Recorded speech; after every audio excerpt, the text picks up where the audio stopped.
Hi hello எல்லாருக்கும் வணக்கம். எல்லோரும் எப்படி இருக்கீங்க? ஸோ நம்மளோட சேனலில் என்சிஆர்டி ஓரியன்டாக நம்ம ஜென்ரல் சயின்ஸ் கிளாஸஸ் வந்து அப்லோட் பண்ணிகிட்ருக்கோம். ஸோ அந்த சயின்ஸ் கிளாஸஸில் ஃபிசிக்ஸ் டாபிக் வந்து நம்ம ஃபுல்லாகவே கம்ப்ளீட் பண்ணியாச்சு. கிட்டத்தட்ட ஒரு 9 லெசன் வந்து அப்லோட் பண்ணியிருப்போம்.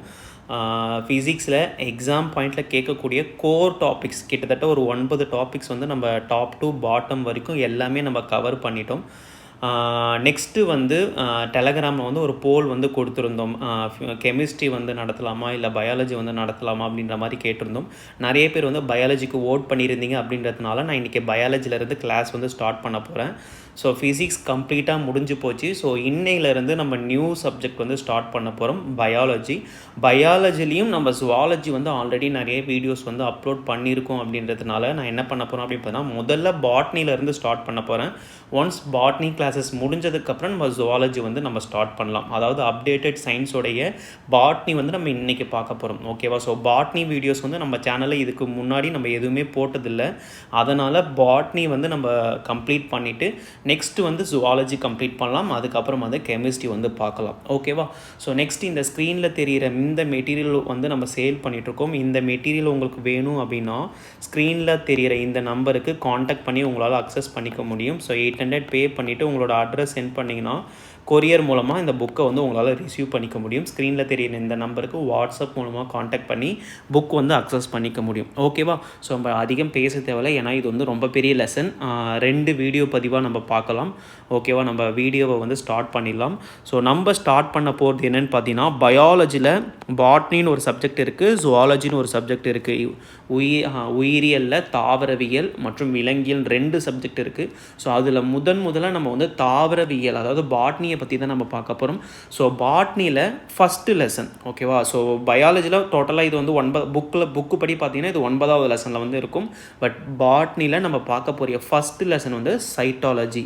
ஓகேவா? ஸோ ரொம்ப ரொம்ப ரொம்ப பாட்னியில் இந்த லெசனை படிக்காமல் தயவு செஞ்சு போயிடாதீங்க. இந்த லெசன் வந்து அவ்வளோ கொஷின்ஸ் வந்து உங்களோட எக்ஸாமில் வந்து கேட்பாங்க. ரொம்ப ரொம்ப இம்பார்ட்டண்ட்டான லெசன். ஓகேவா? ஸோ நம்ம டாப்பிக்கை வந்து ஸ்டார்ட் பண்ணிடலாம். சைட்டாலஜி அதாவது சைட்டாலஜி அப்படின்னா செல் இருக்குது பார்த்தீங்களா? ஸோ செல்லை பற்றி படிக்கிற படிப்பு பேர் தான் என்னென்னு பார்த்தீங்கன்னா சைட்டாலஜி நம்ம சொல்லுவோம். ஓகேவா? ஃபஸ்ட்டு செல்லுனா என்ன அப்படின்னு பார்த்தீங்கன்னா, நீங்கள் எந்த உயிர் உள்ள பொருட்கள் நீங்கள் எடுத்துக்கிட்டாலும், எந்த லிவிங் ஆர்கானிசம், பாக்டீரியாவில் ஆரம்பித்து இப்போ நம்மளும் என்னென்ன தான் பார்த்தீங்கன்னா ஒரு லிவிங் ஆர்கானிசம் தான். ஓகேவா? ஸோ பாக்டீரியாவில் ஆரம்பித்து இந்த பிரபஞ்சத்தில் இருக்கக்கூடிய எல்லா லிவிங் ஆர்கானிசமும் ஒரு வகையான செல்களால் உருவானது அப்படின்றது தான் ரொம்ப ரொம்ப இம்பார்ட்டண்ட்டான விஷயம். உயிரினங்களின் அடிப்படை செயல் மற்றும் உயிரியல் அலகு என்பது என்னென்னு பார்த்தீங்கன்னா செல் அப்படின்னு சொல்கிறாங்க. ஓகே, செல் என்பது என்னென்னு பார்த்தீங்கன்னா ஒரு லிவிங் ஆர்கானிசத்தோடைய basic structural and functional unit. Okay, biological structural functional unit அப்படின்னு சொல்கிறாங்க. ஸோ உங்களுக்கு புரியல அப்படின்னா நான் இந்த கான்செப்டை வந்து ஒரு வீடு கட்டுற கான்செப்டை வச்சு நான் சொல்லித்தரேன். ரொம்ப ஈஸியாக புரியும். ஓகேவா? ஸோ இப்போ என்ன பண்ண போகிறோம், வீடு வந்து நம்ம என்ன பண்ணணும், வீடு கட்டும்போது என்ன பண்ணுவோம், செங்கலாக அடுக்கி நம்ம வந்து வால் வந்து கட்டுவோமா? ஸோ இதில் இந்த வால் இதுதான் செங்கலாக அடுக்கி நம்ம வந்து ஒரு வாலை வந்து கன்ஸ்ட்ரக்ட் பண்ணுவோம். ஓகேவா? ஸோ இதில் ஒரு செங்கல் இருக்குது பார்த்தீங்களா? இந்த ஒரு செங்கலை தான் நம்ம என்ன சொல்லுவோம்னு பார்த்தீங்கன்னா செல் அப்படின்னு நம்ம சொல்லுவோம். ஓகேவா? அடுத்தது இந்த ஒன்றுக்கும் மேற்பட்ட செல்களை சேர்ந்து தான் நம்ம என்ன வந்து கட்டுறோம், வாலை வந்து நம்ம கட்டுறோம். ஒன்றுக்கும் மேற்பட்ட செல்களை பயன்படுத்தி, அதாவது ஒன்றுக்கும் மேற்பட்ட செங்கல்களை பயன்படுத்தி நம்ம என்ன வந்து பண்ணுறோம், ஒரு வால் வந்து, அதாவது ஒரு செவரை வந்து கன்ஸ்ட்ரக்ட் பண்ணுறோம். ஸோ இந்த செவரை தான் நம்ம என்ன சொல்கிறோன்னு பார்த்தீங்கன்னா டிஷ்யூ அப்படின்னு நம்ம சொல்கிறோம். ஓகேவா? அதாவது குரூப் ஆஃப் அ செல்லுடைய குழுக்களை தான் நம்ம என்ன சொல்கிறோம், திசுக்கள் அப்படின்னு நம்ம சொல்கிறோம். ஓகேவா? திசுக்களுடைய குழுக்களை தான் நம்ம என்ன சொல்கிறோம், உறுப்புகள்னு சொல்கிறோம். உறுப்புகளுடைய குழுக்கள் தான் நம்ம என்ன சொல்கிறோம், மண்டலம்னு சொல்கிறோம்.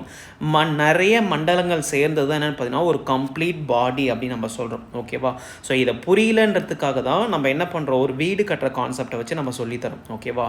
ஒரு செவுரு இருக்குது, அந்த செவுரில் இருக்கக்கூடிய ஒரு செங்கல் தான் என்னென்னு பார்த்தீங்கன்னா செல்லு. ஓகேவா? ஒன்றுக்கும் மேற்பட்ட செங்கல் செங்கற்களை பயன்படுத்தி நம்ம என்ன பண்ணுறோம், ஒரு செவுரை வந்து உருவாக்குறோம். ஓகேவா, அந்த செவுறு தான் என்னென்னு பார்த்தீங்கன்னா டிஷ்யூ. ஒன்றுக்கும் மேற்பட்ட செல்களை பயன்படுத்தி ஒரு டிஷ்யூ என்பதை நம்ம உருவாக்குறோம்னு வச்சுக்கோங்க. ஓகேவா, இப்போ ஒரு வால் இருந்தால் வீடு வந்து கம்ப்ளீட் ஆகிடுமா? ஸோ 4 பக்கமும் உங்களுக்கு என்ன இருக்கும், 4 பக்கமும் வால் என்பது இருக்கும். ஓகேவா, அப்போது இது ஒரு டிஷ்யூ, இது வந்து ஒரு டிஷ்யூ, இது வந்து ஒரு டிஷ்யூ, இது வந்து ஒரு டிஷ்யூ. ஓகேவா, 4 செவுறு சேர்ந்து தான் என்ன வந்து உருவாகுது, ஒரு கம்ப்ளீட்டாக ஒரு வீடு வந்து ஒரு வீடு இல்லை, ஒரு பார்ஷியலான ஒரு வீடு வந்து உருவாகுது. ஓகேவா, அதுக்குள்ளே எலக்ட்ரிக்கல் வேலை இருக்குது, ப்ளம்பிங் வேலை இருக்குது, நிறைய வேலை இருக்குங்களா. ஸோ அது எல்லாமே வந்து ஒரு உறுப்புன்னு வச்சுப்போம். ஓகேவா, அப்போது ஒரு பார்ஷியலான வீடு, அதில் எலக்ட்ரிக்கல் வேலை, ப்ளம்பிங் வேலை, பெயிண்டிங் வேலை, இது எல்லாமே சேர்ந்தாதான் கம்ப்ளீட்டாக ஒரு வீடு என்பது உருவாகுது. அதே போல தான் ஓகே, ஒரு செல்லில் இருந்து தான் என்ன ஆகுது, திசுக்கள் என்பது உருவாகிறது. ஒன்றுக்கும் மேற்பட்ட செல்கள் சேர்ந்து திசுக்கள் வந்து உருவாகிறது. ஒன்றுக்கும் மேற்பட்ட திசுக்கள் சேர்ந்து உறுப்புகள், அதாவது ஆர்கன் என்பது உருவாகிறது. ஓகே, இங்கே பாருங்கள், செல் என்பது ஒன்றுக்கும் மேற்பட்ட செல்கள் சேர்ந்து டிஷ்யூவாக உருவாகுது. ஓகேவா, ஸோ நிறைய தசைகள் சேர்ந்து தான் ஒரு ஆர்கனை வந்து உருவாக்குது. ஃபார் எக்ஸாம்பிளுக்கு கிட்னி என்பது ஒரு ஆர்கனு, அது நிறைய திசுக்களால் ஆன ஒரு ஆர்கன் தான். அடுத்தது இதயம் என்பது ஒரு ஆர்கனு, அடுத்தது வந்து கணையம் என்பது ஒரு ஆர்கனு, லங்ஸ் நுரையீரல் என்பது ஒரு வகையான ஆர்கன். ஸோ இந்த மாதிரி ஆர்கன் என்பது ஒன்றுக்கும் மேற்பட்ட திசுக்களால் உருவானது. அடுத்தது ஒன்றுக்கும் மேற்பட்ட உறுப்புகளால் ஆனது தான் பார்த்தீங்கன்னா மண்டலம். இப்போ உதாரணத்துக்கு நீங்கள் செரிமான மண்டலம் நீங்கள் எடுத்துக்கிட்டிங்க அப்படின்னா, செரிமான மண்டலத்தில் வந்து வாய் என்பது இருக்கும், அதுக்கப்புறம் உணவு குழல் என்பது இருக்கும், அதுக்கப்புறம் ஈசோஃபேகஸ் அதுதான் உணவு குழல், அடுத்தது வயிறு ஸ்டொமக் என்பது இறப்பை என்பது இருக்கும், அதில் கணையம் இருக்கும், கல்லீரல் இருக்கும், சிறுகுடல் இருக்கும், பெருக்குடல் இருக்கும். இது எல்லாமே ஒரு வகையான ஆர்கன். இந்த எல்லா ஆர்கனும் சேர்ந்து தான் ஒரு மண்டலத்தை வந்து உருவாக்குது. ஓகேவா, ஸோ அந்த மாதிரி டைஜஸ்டிவ் சிஸ்டம் மாதிரி ரெஸ்பிரேட்டரி சிஸ்டம் இருக்குது, அடுத்தது வந்து எண்டோக்ரைன் சிஸ்டம் இருக்குது, நாளமில்லா சுரப்பி மண்டலம், அடுத்தது சுவாச மண்டலம், இனப்பெருக்க மண்டலம், இந்த மாதிரி நிறைய மண்டலங்கள் இருக்குது. ஸோ இந்த மாதிரி நிறைய மண்டலங்கள் சேர்ந்து தான் ஒரு கம்ப்ளீட்டான பாடியை வந்து உருவாக்குது. ஓகேவா, இப்போ கிளியராக புரிஞ்சுதுங்களா? ஸோ செல்லிருந்து டிஷ்யூ, டிஷ்யூலேருந்து ஆர்கன், ஆர்கனில் இருந்து சிஸ்டமில் இருந்து பாடி, நிறைய சிஸ்டம் சேர்ந்தது தான் ஒரு கம்ப்ளீட்டான பாடி. ஓகேவா, நெக்ஸ்ட்டு ஸ்டடி ஆஃப் அ செல்லை பற்றி படிக்கிற படிப்பு பேர் என்ன பார்த்தீங்கன்னா சைட்டாலஜி. ரொம்ப ரொம்ப ரொம்ப இம்பார்ட்டண்ட்டான கொஷின். ஓகேவா, அதாவது ஒரு படிப்புக்கும் ஒரு பெயர் இருக்கும். இப்போ இதயத்தை பற்றி படிக்கிறதுக்கு ஒரு பெயர் இருக்கும், ரத்தத்தை பற்றி படிக்கிறதுக்கு ஒரு பெயர் இருக்கும். அந்த மாதிரி செல்களை பற்றி படிப்பதன் பெயர் என்னன்னு பார்த்தீங்கன்னா சைட்டாலஜின்னு சொல்கிறான். அடுத்தது இந்த செல் என்ற வார்த்தை வந்து என்ன வார்த்தைன்னு பார்த்தீங்கன்னா ஒரு லத்தீன் வார்த்தைங்க. ஓகேவா, ஸோ லத்தீனில் செல்லுலா எனப்படுகின்ற ஒரு லத்தீன் வார்த்தையிலிருந்து எடுக்கப்பட்ட வார்த்தை தான் செல். இந்த செல்லுலா என்ற லத்தீன் வார்த்தைக்கு மீனிங் என்னன்னு பார்த்தீங்கன்னா சிறிய அறை. ஓகேவா, ஒரு சிறிய அறை, அதாவது லத்தீனில் செல்லுலா எனப்படுகின்ற ஒரு வார்த்தையோடைய மீனிங் என்ன பார்த்தீங்கன்னா சிறிய அறை. அந்த செல்லுலா என்ற லத்தீன் வார்த்தையில் இருந்து தான் இந்த செல் என்ற இங்கிலீஷ் டேர்ம் வந்து பெறப்பட்டது. இங்கிலீஷ்லேயும் செல்லு தான், தமிழ்லேயும் செல்லு தான். ஓகேவா, இப்போ அடுத்தது முதல்ல இந்த செல்லை வந்து கண்டுபிடிச்சவர் யார் அப்படின்னு பார்த்தீங்கன்னா the first cell was discovered by Robert Hooke. Robert Hooke என்ற சயின்டிஸ்ட் தான் முதல்ல என்ன பண்ணார், ஒரு செல்லை வந்து கண்டுபிடிக்கிறார். எந்த வருஷம் அப்படின்னு பார்த்தீங்கன்னா 1665. ஓகேவா, ஸோ ரொம்ப ரொம்ப இம்பார்ட்டண்ட்டான கொஷின். முதல் செல் வந்து எந்த வருஷத்தில் கண்டுபிடிக்கப்பட்டது, ரொம்ப இம்பார்ட்டண்ட்டான கேள்வி. முதல் செல்லை கண்டறிந்தவர் யாருன்னு பார்த்தீங்கன்னா ராபர்ட் ஹூக்கு. அவர் கண்டுபிடிச்ச செல் வந்து என்ன பார்த்தீங்கன்னா லிவிங் செல்லா டெத் செல்லான்னு கேட்டிங்கன்னா அவர் கண்டுபிடிச்சது ஒரு வகையான டெத்து செல். ஓகேவா, ஸோ இந்த எல்லா டீட்டெயில்ஸையும் அவர் எங்கே பப்ளிஷ் பண்ணியிருக்கா அப்படின்னு பார்த்தீங்கன்னா மைக்ரோகிராஃபியா எனப்படுகின்ற புத்தகத்தில் வந்து அவர் பப்ளிஷ் பண்ணியிருக்காரு. ஓகேவா, ஸோ அதெல்லாம் நம்ம டீட்டெயில்டாக பார்க்கலாம். So first cell was discovered by Robert Hooke. முதல்ல செல்லை கண்டறிந்தவர் வந்து ராபர்ட் ஹூக்கு. எந்த வருஷம்னு பார்த்தீங்கன்னா 1665 கண்டுபிடிச்சிருக்காரு. அவர் கண்டுபிடிச்சது லிவிங்கா நான் லிவிங்கான்னு கண்டுபிடிச்சதுன்னா முதல்ல டெட் செல் தான் வந்து கண்டுபிடிக்கப்பட்டது. அதனால தான் என்ன சொல்கிறோம், ஃபாதர் ஆஃப் சைட்டாலஜி யாருன்னு பார்த்தீங்கன்னா நம்மளுடைய ராபர்ட் ஹூக். ஓகேவா, அதாவது செல்களுடைய தந்தை, செல்லியலின் தந்தை யாருன்னு பார்த்தீங்கன்னா சைட்டாலஜி அப்படின்னா செல்லை பற்றி படிக்கிற படிப்பு தான் சைட்டாலஜி. செல்லியலின் தந்தை, சைட்டாலஜியின் தந்தை யார் கேட்டாங்கன்னா நம்மளுடைய ராபர்ட் ஹூக் தான். ஓகேவா? இப்போது மாடர்ன் சைட்டாலஜின்னு ஒன்று இருக்குல்ல, இது வந்து ஆரம்ப கால சைட்டாலஜி. முதல் செல் என்பது ஆரம்ப கால சைட்டாலஜி. ஓகே, அதுக்கப்புறம் வந்து காலங்கள் போக போக சைட்டாலஜியில் நிறைய டெவலப்மெண்ட் வந்து வந்துச்சு. ஓகேவா? அப்போது மாடர்ன் சைட்டாலஜியோடைய தந்தை யாருன்னு பார்த்தீங்கன்னா காரல் பி ஸ்வான்சன். ஓகே, இதுவும் ரொம்ப ரொம்ப இம்பார்ட்டண்ட்டான கொஷின். ஓகேவா? இப்போ நான் டெத் செல் வந்து கண்டுபிடிச்சாருன்னு சொன்னேன் பார்த்தீங்களா, 1665 ராபர்ட் ஹூக் வந்து டெத் செல்லை வந்து முதல்ல கண்டுபிடிக்கிறாருன்னு சொன்னோம் பார்த்தீங்களா. அது எங்கேருந்து கண்டுபிடிச்சார் அப்படின்னு பார்த்தீங்கன்னா, மரத்தின் பட்டை இருக்குது பார்த்தீங்களா, எந்த மரமாக இருந்தாலும் அந்த மரத்தில் வந்து ஒரு பட்டை இருக்கும். ஓகேவா? ஸோ அந்த மரத்தோட பட்டையில் கார்க் என்ற ஒரு பகுதியிலிருந்து தான் என்ன கண்டுபிடிக்கிறாரு, அவர் வந்து ஒரு டெத் செல்லை வந்து கண்டுபிடிக்கிறார். கார்க்குனா ஒன்றும் கிடையாதுங்க, பாட்டிலை மூடி வைக்கிறதுக்கு நம்ம கார்க் வந்து மரத்திலான கார்க் வந்து நம்ம மூடி வந்து இப்போ ஒரு சாம்பைன் பாட்டில், ஒயின் பாட்டில்லாம் நீங்கள் பார்த்தீங்கன்னா, பழங்கால சாம்பைன் பாட்டில், ஒயின் பாட்டில்லாம் பார்த்தீங்கன்னா அதில் கார்க்கு பார்த்தீங்கன்னா மூடி வந்து மரத்தாலான குப்பியை வச்சு மூடியிருப்பாங்க. ஸோ அதை தான் நம்ம கார்க்குன்னு சொல்கிறோம். அந்த மரத்தில் இருந்து தான் டெத் செல்லை வந்து முதல்ல 1665 ராபர்ட் ஹூக் வந்து கண்டுபிடிக்கிறார். ஓகேவா? ஸோ அதை தான் இந்த இடத்துல சொல்லியிருக்காங்க. தாவரத்தின் பட்டையின் ஒரு பகுதியான கார்க்கில் இருந்து உயிரற்ற செல்லை முதலில் ராபர்ட் ஹூக் கண்டறிந்தார். அவற்றுக்கு ஸோ முதல்ல டெத் செல்லை வந்து கண்டுபிடிச்சிட்டார். அதுக்கு முதல்ல என்ன பேர் வந்து வைக்கிறார் அப்படின்னு பார்த்தீங்கன்னா செல்லான்னு பேர் வைக்கிறார். ஓகேவா? ஸோ அதுக்கப்புறம் முதலில் செல்லா எனவும் இறுதியாக தனது கண்டுபிடிப்புக்கு வந்து செல் என பெயரிட்டார். ஓகே, முதல்ல அவர் கண்டுபிடிச்ச டெத் செல்லுக்கு வந்து செல்லான்னு பேர் வைக்கிறார். அதுக்கப்புறம் தான் என்ன பண்ணுறாரு, செல்லுன்னு வந்து பேர் வந்து கொடுக்குறார். ஓகேவா? ஸோ இதுதான் பாருங்கள், இதுதான் அந்த மரப்பட்டையிலிருந்து ஐடென்டிஃபை பண்ண ஸ்ட்ரக்சர். இந்த ஸ்ட்ரக்சர் வந்து உங்களுக்கு எப்படி இருக்குன்னு பார்த்தீங்கன்னா ஹனிகோம் பேட்டர்னில் வந்து இருக்கும். ஹனிகோம் பேட்டர்ன் அப்படின்னா தேனி இருக்குது பார்த்தீங்களா, தேனி வந்து தேன்கூடு கட்டும் பார்த்தீங்களா, அந்த தேன்கூடு பார்த்தீங்கன்னா உங்களுக்கு இந்த மாதிரி தான் இருக்கும். பேட்டர்ன் வந்து இந்த மாதிரி இருக்கும்.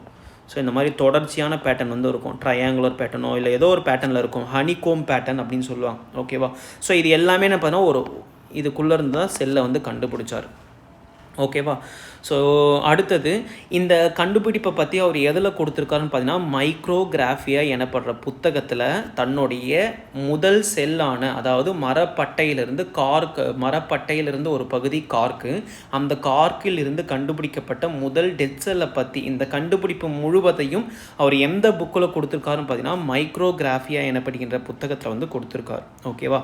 இப்போ கேள்வி வருது, டெத் செல்லை வந்து கண்டுபிடிச்ச முதல்ல செல்லை கண்டறிஞ்சவர் வந்து ராபர்ட் ஹூக் தான். ஓகே, 1665 அவர் கண்டுபிடிச்சது என்னவோ டெத் செல். அப்போது லிவிங் செல்லை முதல்ல கண்டறிந்தவர் யார் அப்படின்னு பார்த்தீங்கன்னா ஆண்டன் வான் லீவன் ஹூக். ஓகே, ரொம்ப ரொம்ப இம்பார்ட்டண்ட்டான பெயர் ஆண்டன் வான் லீவன் ஹூக் அப்படின்னு சொல்லுவாங்க. ஸோ நம்மளோட புத்தகத்தில் வந்து இது தப்பாக இருக்கும், இதை மட்டும் அடிச்சுட்டு எழுதி வச்சுக்கோங்க. ஓகேவா? முதல்ல அவர் பாக்டீரியாவில் இருந்து லிவிங் செல்லை கண்டுபிடிக்கல. புரோட்டோசோவா, அதாவது குளம் இருக்குது பார்த்தீங்களா, ஸோ குளங்களை வந்து ஆராய்ச்சி பண்ணும்போது அதில் இருக்கக்கூடிய ஸ்பைரோகைரா, அதில் இருக்கக்கூடிய பாக்டீரியா, இதெல்லாம் வந்து ஆராய்ச்சி பண்ணும் ஒரு அதாவது மைக்ரோ ஆர்கானிசத்தை வந்து ஆராய்ச்சி பண்ணும்போது அவர் என்ன கண்டுபிடிக்கிறாரு, புரோட்டோசோவாவில் இருந்து தான் முதல்ல ஃபஸ்ட்டு லிவிங் செல்லை வந்து கண்டுபிடிக்கிறார். 1674 இந்த வருஷத்தில் புரோட்டோசோவாவில் இருந்து, புரோட்டோசோவா எனப்படுகின்ற ஒரு நுண்ணுயிரி மைக்ரோ ஆர்கானிசத்தில் இருந்து தான் முதல் உயிருள்ள செல்லை ஆண்டனி வான் லூவன் ஹாக் வந்து கண்டுபிடிக்கிறாரு. அதனால தான் இவர் பேர் என்ன, ஃபாதர் ஆஃப் மைக்ரோபயாலஜி, நுண்ணுயிரிகளின் தந்தை யாருன்னு பார்த்தீங்கன்னா ஆண்டனி வான் லூவன் ஹாக்கு. ஸோ இங்கே வந்து நான் பாக்டீரியாலஜியோட தந்தைன்னு கொடுத்துருப்பேன், அது தப்பு. ஓகேவா? ஸோ பாக்டீரியாலஜி, அதாவது பாக்டீரியாவின் தந்தை யாருன்னு பார்த்தீங்கன்னா லூயிஸ் பாஸ்டர்.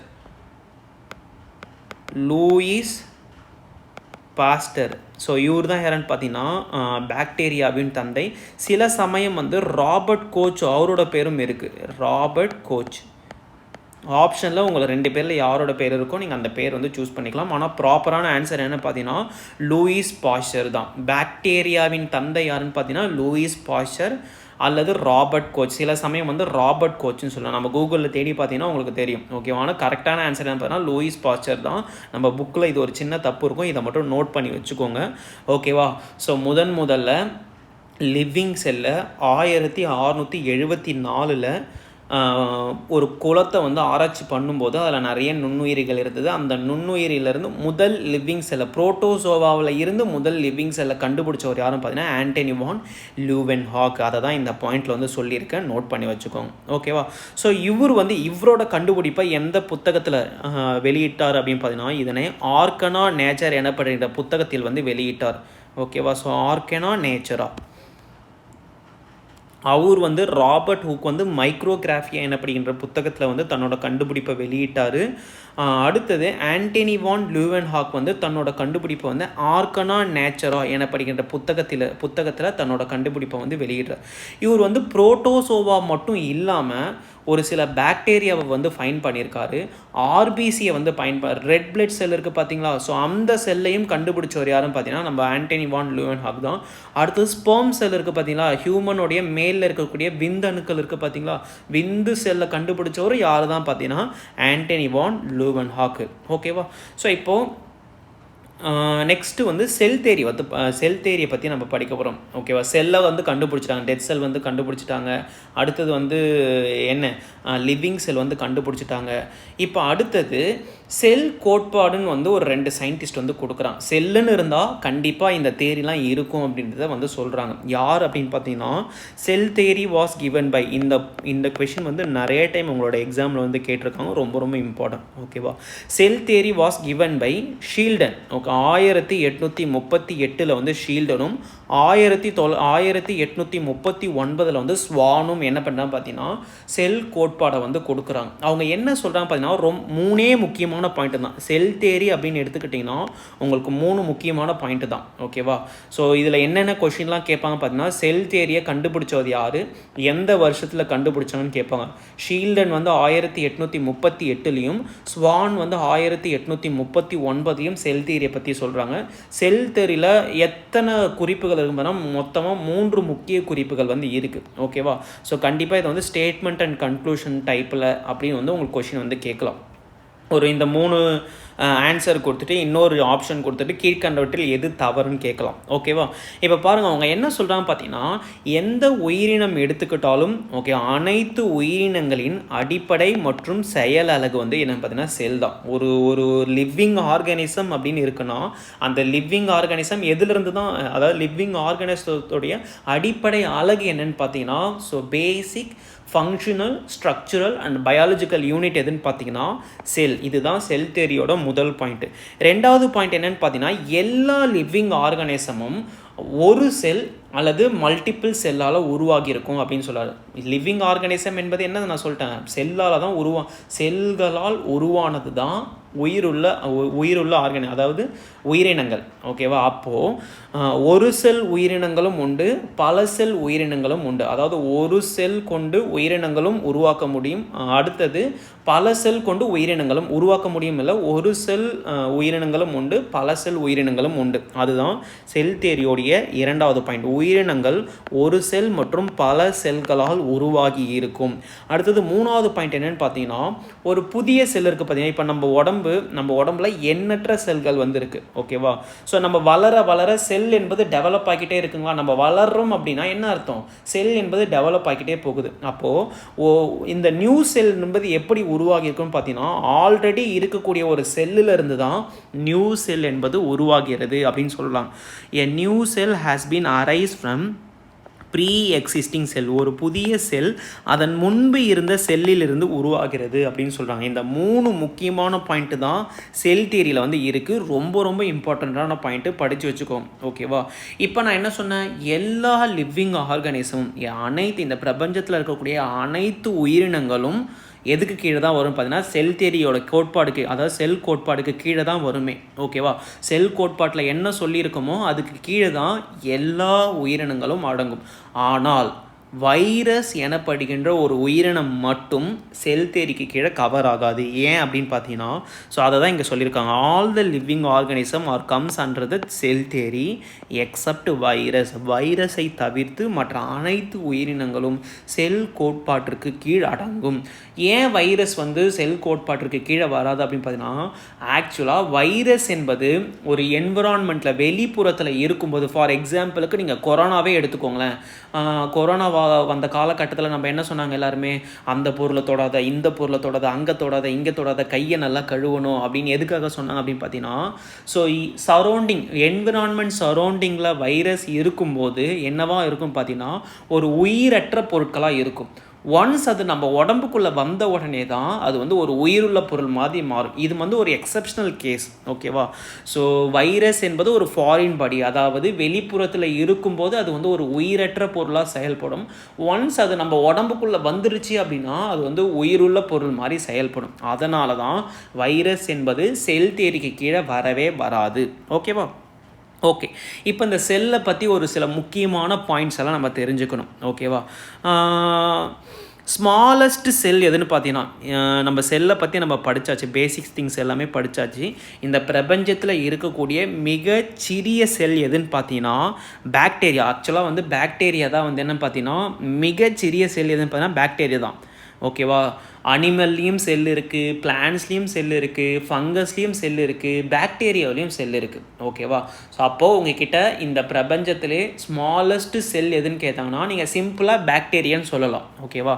ஏன்னா பாக்டீரியா என்பது ஒரு செல் உயிரினம் தானே, அது ஜஸ்ட்டு ஒரு செல்லு தான். அது பாக்டீரியா என்பது ஒரு செல்லு தான், ஓகே? நீங்கள் ஒரு பாக்டீரியானும் ஆன்சர் பண்ணலாம், இல்லது குறிப்பிட்டு உங்ககிட்ட எந்த பாக்டீரியாவோட நேம் கேட்குறாங்க அப்படின்னு பார்த்தீங்கன்னா மைக்கோபிளாஸ்மா எனப்படுகின்ற ஒரு பாக்டீரியா தான் இந்த பிரபஞ்சத்திலே ஸ்மாலஸ்ட் செல். பிரபஞ்சம் வேணால் நம்ம உலகத்தில், ஓகேவா? ஸோ நம்ம எர்த்தை பற்றி மட்டும் நம்ம பார்க்கலாம். ஸோ இங்கே இருக்கக்கூடிய ஸ்மாலஸ்ட் செல் எதுன்னு பார்த்தீங்கன்னா மைக்கோபிளாஸ்மா எனப்படுகின்ற ஒரு பாக்டீரியா. அடுத்தது மிக பெரிய அப்படின்னு கேட்குறாங்க, அதாவது மிக பெரியன்றது வேறு, மிக நீளம், லார்ஜஸ்ட் என்பது வேறு நேமு, லாங்கஸ்ட் என்பது வேறு நேம், ஓகேவா? ஸோ அப்போது இங்கே இருக்கிறதுலே மிகப்பெரிய செல் எதுன்னு பார்த்தீங்கன்னா ஆஸ்ட்ரிச்சோட முட்டை இருக்குது பார்த்தீங்களா, நெருப்பு கோழி இருக்குது பார்த்தீங்களா, நெருப்பு கோழியோட முட்டைக்குள்ளே இருக்கக்கூடிய செல்லு தான் இந்த உலகத்திலே மிகப்பெரிய செல், ஓகே? இதோட வெயிட் பார்த்தீங்கன்னா 5 பவுண்டுக்கு மேலே இருக்குமாங்க. இதோட வெயிட் பார்த்தீங்கன்னா 5 பவுண்டு, ஓகேவா? கிட்டத்தட்ட 5 பவுண்ட் அப்படின்னா 2.5 கிலோ கிட்ட இருக்கும் ஒரு முட்டையோட சைஸ் பார்த்தீங்கன்னா, ஓகேவா? அப்போது மிக பெரிய செல் எதுன்னு பார்த்தீங்கன்னா ஆஸ்ட்ரிச்சோட எக்கு, மிக சிறிய செல் எதுன்னு பார்த்தீங்கன்னா மைக்கோபிளாஸ்மா பாக்டீரியா. அடுத்தது இந்த உலகத்திலே மிக நீளமான செல், இது நம்மளோட புத்தகத்தில் வந்து விட்டு போயிருக்கோம், இதை மட்டும் நோட் பண்ணி வச்சுக்கோங்க. இந்த உலகத்திலே நீளமான செல், லாங்கஸ்ட் செல், தமிழில் வந்து நீளமான செல், ஓகேவா? நீளமான செல் வேற, மிகப்பெரிய செல் என்பது வேறு. மிகப்பெரிய செல்னால் ஆஸ்ட்ரிச்சோட எக்கு. மிக நீளமான செல் எதுன்னு பார்த்தீங்கன்னா ஒட்டகச்சிவிங்கி பார்த்துருக்கீங்களா? ஒட்டகச்சிவிங்கியோட கழுத்து வந்து எவ்வளோ நீளமாக இருக்கும். ஸோ அந்த ஒட்டகச்சிவிங்கியோடைய கழுத்தில் இருக்கக்கூடிய ஒரு செல் தான் என்னென்னு பார்த்தீங்கன்னா ஜிராஃபோட நெக் செல். ஒட்டகச்சிவிங்கியின் கழுத்தில் இருக்கக்கூடிய ஒரு செல் தான் இந்த உலகத்திலே மிக நீளமான செல். அதோட நீளம் வந்து எவ்வளோ இருக்கும் பார்த்தீங்கன்னா கிட்டத்தட்ட ஒரு 3 மீட்டருக்கு மேலே லென்த் வந்து இருக்கும் அப்படின்னு சொல்கிறாங்க, ஓகேவா? இப்போது காமனாக படித்தாச்சு, மிகச்சிறிய செல் எது, மிகப்பெரிய செல் எது, மிக நீளமான செல் எதுன்னு நம்ம படித்தாச்சு. ஸ்பெஷலாக ஹியூமனில், இப்போது மனிதர்கள் நீங்கள் எடுத்துக்கிட்டிங்கன்னா மனிதரில் பெரிய செல் எது, சிறிய செல் எது, நீளமான செல் எதுன்னு நம்ம படிக்கணும், ஓகேவா? ஸோ நம்ம உடம்பில் இருக்கக்கூடிய மிகப்பெரிய செல் எதுன்னு பார்த்தீங்கன்னா ஃபீமேலோடைய எக் செல், அண்ட செல் அப்படின்னு சொல்லுவாங்க, ஓகே? இது ஃபீமேலுக்கு மட்டும்தான் இருக்கும். ஃபீமேலில் இருக்கக்கூடிய எக் செல் இருக்குது பார்த்தீங்களா, அந்த எக்ஸெல் தான் ஹியூமன் செல்லுடைய மிகப்பெரிய செல். அடுத்தது ஹியூமனில் இருக்கக்கூடிய மிகச்சிறிய செல் எதுன்னு பார்த்தீங்கன்னா இந்த ஸ்பெர்ம் செல்லுங்க. இது வந்து மென்ஸுக்கு மட்டும்தான், ஜென்ஸுக்கு மட்டும்தான் இருக்கும், ஓகேவா? ஆண்களுக்கு இருக்கக்கூடிய விந்தணு இருக்குது பார்த்தீங்களா, அதுதான் மிகச்சிறிய செல். பெண்கள் இருக்கக்கூடிய அண்ட அணு இருக்குது பார்த்தீங்கன்னா, அண்ட அணு தான் மிகப்பெரிய செல். அடுத்தது மிக நீளமான செல் எதுன்னு பார்த்தீங்கன்னா லாங்கஸ்ட் ஹியூமன் செல் எதுன்னு பார்த்தீங்கன்னா நியூரான், ஓகே? நம்ம உடம்பில் இருக்கக்கூடிய நரம்பு இருக்குது பார்த்தீங்கன்னா, நரம்பில் இருக்கக்கூடிய நரம்புடைய ஒரு பேசிக் யூனிட் பார்த்தீங்கன்னா நியூரான், ஓகே? பல கோடி நியூரானால் ஆனது தான் வந்து நம்ம உடம்பு, ஓகேவா? ஸோ அப்போ இந்த நியூரான் தான் மிக நீளமான மனித செல், ஓகேவா? ஸோ செல்லை பற்றின மிக முக்கியமான குறிப்புகள் எல்லாமே நம்ம படித்தாச்சு. இப்போ அடுத்தது செல்லுடைய ஸ்ட்ரக்சரை பற்றி நம்ம படிக்க போகிறோம், ஓகேவா? செல்லுடைய ஸ்ட்ரக்சரை பற்றி படிக்கிறதுக்கு முன்னாடி ஒரு சிம்பிளான கான்செப்ட் சொல்கிறேன். இந்த கான்செப்டை புரிஞ்சுக்கோங்க. இந்த கான்செப்டை புரிஞ்சிருச்சு அப்படின்னா நம்ம மேற்கொண்டு ஸ்ட்ரக்சர் படிக்கிறதுக்கு ரொம்பவே ஈஸியாக இருக்கும். இப்போது ஒரு செல்லோட ஸ்ட்ரக்சர் அப்படின்னு நீங்கள் எடுத்துக்கிட்டிங்கன்னா எந்த செல்லாக இருந்தாலும் செல்லோடைய ஸ்ட்ரக்சரை நம்ம படிக்கிறதுக்கு முன்னாடி செல்லோட ஸ்ட்ரக்சர் அப்படின்னு பார்த்தீங்கன்னா 4 முக்கியமான பாகம். ஓகேவா? ஒன்று வந்து என்னென்னு பார்த்தீங்கன்னா செல்லோடைய அவுட்டர் மோஸ்ட் லேயர். ஓகேவா? இப்போ உதாரணத்துக்கு நீங்கள் எந்த செல் எடுத்துக்கிட்டாலும் அந்த செல்லோடைய வெளிப்புற லேயர், அவுட்டர் மோஸ்ட் லேயர் இருக்குது பார்த்தீங்களா, இதை தான் நம்ம என்ன சொன்னோம் பார்த்தீங்கன்னா செல் வால் அப்படின்னு நம்ம சொல்கிறோம். இதுதான் செல் ஸ்ட்ரக்சருடைய முதல் முக்கியமான பகுதி. ரெண்டாவது பார்ட் என்னென்னு பார்த்தீங்கன்னா இந்த செல் வாலுக்குள்ளே ஒரு லேயர் வந்து இருக்குங்க. ஓகே, செல் வால்குள்ளே ஒரு லேயர் இருக்கும். ஸோ இந்த லேயர், இந்த வெளிப்புற லேயரை தான் நம்ம என்ன சொல்கிறோம், செல் ஸ்ட்ரக்சருடைய முதல் முக்கியமான பகுதி என்னென்னு பார்த்தீங்கன்னா செல் வால். அதுதான் outer most layer of a cell. அடுத்தது அந்த செல் வால்குள்ளே ஒரு லேயர் இருக்கும். அந்த லேயர் தான் என்னென்னு பார்த்தீங்கன்னா செல் மெம்பரேன் அப்படின்னு சொல்லுவாங்க, இல்லை பிளாஸ்மா மெம்பரேன்னு சொல்லுவாங்க. இதை நம்ம டீட்டெயிலாக நம்ம படிக்கலாம். ஓகே, இதுதான் ரெண்டாவது லேயர். இப்போ அடுத்தது இதுக்குள்ளே ஒரு முக்கியமான ஒரு உறுப்பு ஒன்று இருக்குங்க. ஓகேவா? ஸோ இதுக்குள்ளே இந்த செல்லுக்குள்ளே ஒரு முக்கியமான உறுப்பு இருக்கும். ஸோ இந்த முக்கியமான உறுப்பு பேர் தான் என்னென்னு பார்த்தீங்கன்னா நியூக்ளியஸ், உட்கரு அப்படின்னு நம்ம சொல்கிறோம். ஓகேவா? ஸோ இந்த செல்லில் இருக்கக்கூடிய எல்லா ஆக்டிவிட்டியும் கண்ட்ரோல் பண்ணுறது யாருன்னு பார்த்தீங்கன்னா இந்த நியூக்ளியஸ் தான். இதுதான் மூன்றாவது மிக முக்கியமான உறுப்பு. அடுத்தது இந்த நியூக்ளியஸுக்கு வெளியே இருக்கக்கூடிய இந்த நியூக்ளியஸுக்கு வெளியே இருக்கக்கூடிய லிக்விட் பார்ட்டு, திரவ பகுதி இருக்குது பார்த்தீங்களா. ஸோ இந்த திரவ பகுதிக்கு பேர் தான் என்ன பார்த்தீங்கன்னா சைட்டோபிளாசம் அப்படின்னு நம்ம சொல்லுவோம்.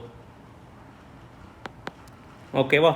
ஸோ செல் ஸ்ட்ரக்சர் அப்படின்னு நீங்கள் எடுத்துக்கிட்டிங்கன்னா இந்த செல் ஸ்ட்ரக்சரில் 4 முக்கியமான பகுதி. ஒன்று வந்து செல் வால், ரெண்டாவது வந்து செல் மெம்பரேன். ஓகே, ரெண்டாவது லேயர் அப்படின்னு சொல்லுவாங்க. அவுட்டர் மோஸ்ட் லேயருக்கு உள்ளார ஒரு லேயர் இருக்கும், அந்த லேயர் பேர் தான் செல் மெம்பரேன். அடுத்தது மிக முக்கியமான உறுப்பு என்னென்னு பார்த்தீங்கன்னா நியூக்ளியஸ். நியூக்ளியஸோட அதாவது நியூக்ளியஸ் வந்து செல்களுடைய அனைத்து பகுதிகளையும் கட்டுப்படுத்துகிறது அப்படின்னு சொல்கிறாங்க. அடுத்த முக்கியமான உறுப்பு என்னென்னு பார்த்தீங்கன்னா சைட்டோபிளாசம். ஓகேவா? செல்லில் நியூக்ளியஸுக்கு வெளியே இருக்கக்கூடிய லிக்விட் பார்ட் இருக்குது பார்த்தீங்களா, அந்த லிக்விட் பார்ட்டை தான் நம்ம என்ன சொல்கிறோம், சைட்டோபிளாசம் அப்படின்னு நம்ம சொல்கிறோம். ஓகேவா? காமனாக ஒரு வார்த்தை இருக்குங்க. இப்போது செல் ஸ்ட்ரக்சர் அப்படின்னு நீங்கள் எடுத்துக்கிட்டிங்கன்னா செல்லோடைய 4 முக்கியமான பகுதி இது தான். ஆனால் உங்கள்கிட்ட ஒரு கொஷின் கேட்பாங்க. என்ன கொஷின் கேட்பாங்க பார்த்தீங்கன்னா செல்லோடைய லிக்விட் பார்ட் என்ன, செல்லுடைய லிக்விட் பார்ட்டுக்கு பேர் என்ன பார்த்தீங்கன்னா புரோட்டோபிளாசம் அப்படின்னு சொல்லுவாங்க. காமனாக செல்லுக்குள்ளே இருக்கக்கூடிய லிக்விட் பார்ட்டு, எல்லா லிக்விட் பார்ட்டுடைய பேர் என்ன பார்த்தீங்கன்னா புரோட்டோபிளாசம். இதை முதல்ல கண்டறிஞ்சவர் யாருன்னு பார்த்தீங்கன்னா 1839 ஜேஇ பர்கஞ்சி என்பவர் தான் கண்டுபிடிச்சார். இது வந்து நம்மளோட லெசனில் வந்து வரும்.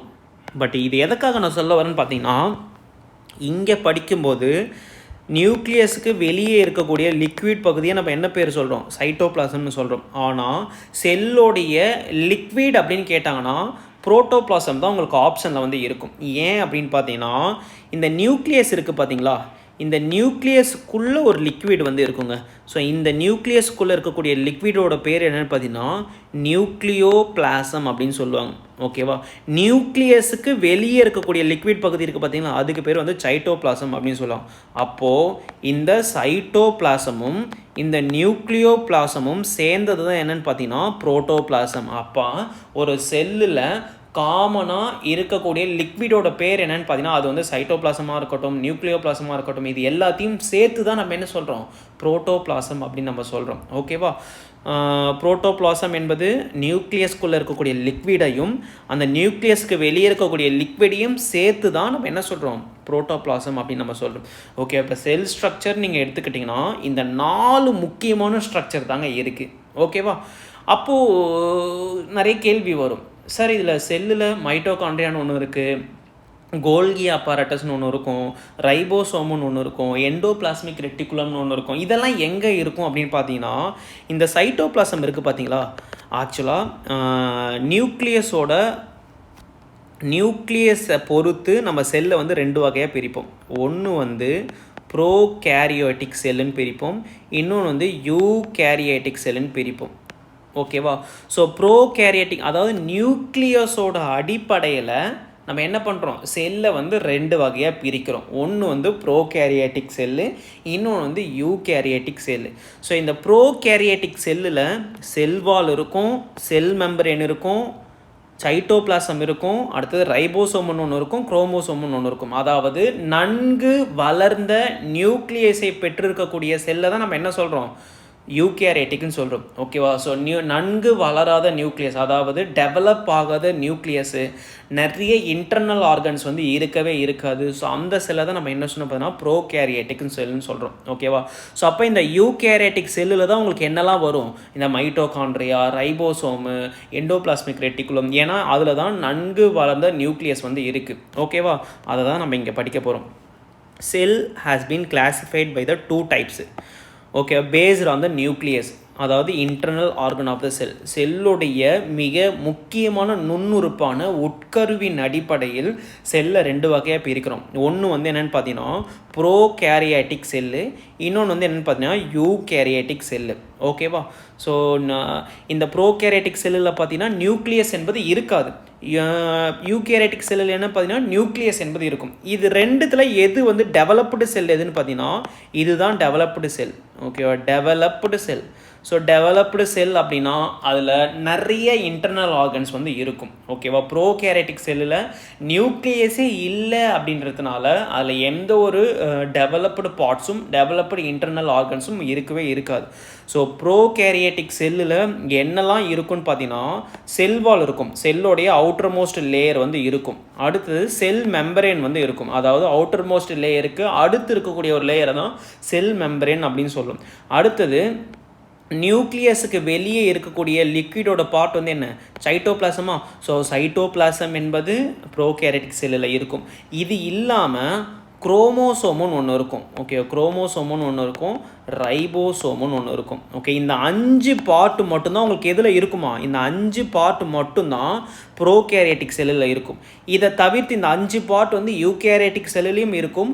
இது இல்லாமல் மைட்டோகாண்ட்ரியா இருக்கும், எண்டோபிளாஸ்மிக் ரெட்டிகுலம் இருக்கும், அடுத்தது கோல்கி அப்பாரட்டஸ் வந்து இருக்கும், லைசோசோம் இருக்கும், சென்ட்ரோசோம் இருக்கும். இந்த மாதிரி நிறைய உள் உறுப்புகள் வந்து யூகேரியாட்டிக் செல்லில் வந்து காணப்படுகிறது. அப்போது இது ரெண்டுத்தில் எது வந்து டெவலப்டு செல்லுன்னு பார்த்தீங்கன்னா இந்த யூகேரியாட்டிக் செல் தான் டெவலப்டு செல். ஓகேவா? ஸோ தியரி வந்து பார்க்கலாமா? இங்கே பாருங்கள், இது வந்து ப்ரோகேரியாட்டிக் செல்லு, இது வந்து யூகேரியாட்டிக் செல். ஸோ ப்ரோகேரியாட்டிக் செல்லில் நியூக்ளியஸ் என்பது இருக்கவே இருக்காது. இங்கே பார்த்தீங்கன்னா நியூக்ளியஸ் என்பது இருக்குங்களா, இதில் 5 பார்ட்டு தான் ரொம்ப ரொம்ப முக்கியம். ஒன்று வந்து செல்வால், இதுதான் ஃபஸ்ட்டு லேயர். அடுத்து 2வது லேயர் என்னென்னு பார்த்தீங்கன்னா செல் மெம்பரேன் அல்லது பிளாஸ்மா மெம்பரேன், இதுதான் 2வது பகுதி. 3வது என்னென்னு பார்த்தீங்கன்னா சைட்டோபிளாசம், அந்த செல்லில் இருக்கக்கூடிய லிக்விடோட பார்ட், நியூக்ளியஸுக்கு வெளியே இருக்கக்கூடிய பார்ட் என்னென்னு பார்த்தீங்கன்னா நியூக்ளியஸ் கிடையாது, ஒரு தெளிவற்ற உட்கரு இருக்காது. ஓகேவா? அந்த தெளிவற்ற உட்கருக்கு வெளியே இருக்கக்கூடிய திரவ பகுதி இருக்குது பார்த்தீங்கன்னா அதை தான் சைட்டோபிளாசம்னு சொல்கிறோம். அடுத்து இந்த டிஎன்ஏ, இதை தான் குரோமோசோம் அப்படின்னு நம்ம சொல்கிறோம். குரோமோசோமில் இருக்கக்கூடிய ஒரு பீட் லைக் ஸ்ட்ரக்சர் தான் பார்த்தீங்கன்னா குரோமோசோமில் இருக்கக்கூடிய பீட் லைக் ஸ்ட்ரக்சர் தான் இந்த டிஎன்ஏ. ஓகேவா? அடுத்தது இந்த ரைபோசோம்ஸ். இந்த 5 முக்கியமான பகுதி தான் ப்ரோகேரியாட்டிக் செல்லில் இருக்கும். ஆனால் யூகேரியாட்டிக் செல்லில் பார்த்தீங்கன்னா எண்டோபிளாஸ்மிக் ரெட்டிகுலம் இருக்கும், மைட்டோகாண்ட்ரியா இருக்கும், லைசோசோம் இருக்கும், கோல்கி காம்ப்ளெக்ஸ் இருக்கும், ரைபோசோம்ஸ் இருக்கும். இதனால தான் இது ரெண்டுத்தில் எது டெவலப்டுன்னு கேட்டிங்கன்னா இதுதான் டெவலப்டு செல். ஓகேவா? ஸோ இது எங்கெல்லாம் ஓகேவா? இந்த ப்ரோகேரியாட்டிக் செல்லுக்கு எக்ஸாம்பிள் என்ன பார்த்தீங்கன்னா பாக்டீரியா. சிம்பிளாக பாக்டீரியாவுக்கு பார்த்தீங்கன்னா பாக்டீரியாவோட செல் பார்த்தீங்கன்னா அது வந்து ஒரு ஒற்றை செல் உயிரினம். அதோட செல்லை நீங்கள் எடுத்து பார்த்தீங்கன்னா ரொம்ப சிம்பிள் ஸ்ட்ரக்சர் தான். அதுவே பிளான்ட்டு செல்லாக இருக்கட்டும், அனிமல் செல்லாக, நம்மளும் ஒரு அனிமல் தான், அனிமல் செல்லாக இருக்கட்டும், ஃபங்கஸில் இருக்கக்கூடிய செல்லாக இருக்கட்டும், இது எல்லாமே என்ன பார்த்தீங்கன்னா வெல் டெவலப்டு செல். ஓகே, யூகேரியாட்டிக் செல்லில் வந்து வரும். ஓகேவா? இப்போ பாருங்கள், இங்கே பாருங்கள், சவ்வினால் சூழப்பட்டு நுண் உறுப்புகள் அல்லாத தெளிவற்ற உட்கருவை கொண்ட செல் வந்து ப்ரோகேரியாட்டிக் சொல்லும். தெளிவற்ற உட்கரு அப்படின்னா அதாவது நன்கு டெவலப் ஆகாத, நல்ல வெல் டெவலப் ஆகாத நியூக்ளியஸ் இருக்கலாம், இல்லைனா நியூக்ளியஸ் இல்லாமலும் இருக்கலாம். ஓகே, நியூக்ளியஸ் இல்லாத இல்லை தெளிவற்ற உட்கரு கொண்ட நுண் உறுப்புகள், நிறைய முக்கியமான நுண் உறுப்புகள் அல்லாத, அதாவது 5 நுண்ணுறுப்புகள் வந்து இருக்கும், மீதி இருக்கக்கூடிய நுண்ணுறுப்புகள் இல்லாத சவ்வினால் சூழப்பட்ட, சவ்வினால்னா செல் மெம்பரேன் அண்ட் செல் வாலால் சூழப்பட்ட செல்லை தான் நம்ம என்ன சொல்கிறோம், ப்ரோகேரியாட்டிக் செல்லுன்னு சொல்கிறோம். இதோட செல்லோட சைஸ் பார்த்தீங்கன்னா 1லேருந்து 10 மைக்ரான் இருக்கும். அதாவது ப்ரோகேரியாட்டிக் செல்லோட சைஸ் பார்த்தீங்கன்னா ரொம்ப ரொம்ப சின்னது, 1லேருந்து 10 மைக்ரான் தான் இருக்கும். ஓகேவா? எல்லா ப்ரோகேரியட்ஸும், அதாவது ப்ரோகேரியாட்டிக் உயிரினங்கள் எல்லாம், ப்ரோகேரியாட்டிக் ப்ரோகேரியாட்டிக் செல் எல்லாமே என்ன பார்த்தீங்கன்னா சிங்கிள் செல் தான், சிங்கிள் செல் ஆர்கானிசம் தான். எக்ஸாம்பிள் என்னென்னு பார்த்தீங்கன்னா பாக்டீரியா. பாக்டீரியா என்பது ஒரு சிங்கிள் செல், அதாவது எல்லா ப்ரோகேரியேட்ஸும் சிங்கிள் செல் ஆர்கானிசம். ஆனால் எல்லா சிங்கிள் செல் ஆர்கானிசமும் ப்ரோகேரியேட்டான்னு கேட்டிங்கன்னா கிடையாது. ஸோ சிங்கிள் செல் ஆர்கானிசம் என்பது ப்ரோகேரியேட்ஸ்லையும் இருக்கும், யூகேரியேட்ஸ்லையும் இருக்கும். ஆனால் இருக்கக்கூடிய எல்லா ப்ரோகேரியேட்ஸும் என்ன தான் பார்த்தீங்கன்னா சிங்கிள் செல் ஆர்கானிசம் தான். அதுக்கு சிறந்த உதாரணம் என்னென்னு பார்த்தீங்கன்னா பாக்டீரியா தான். ஓகேவா?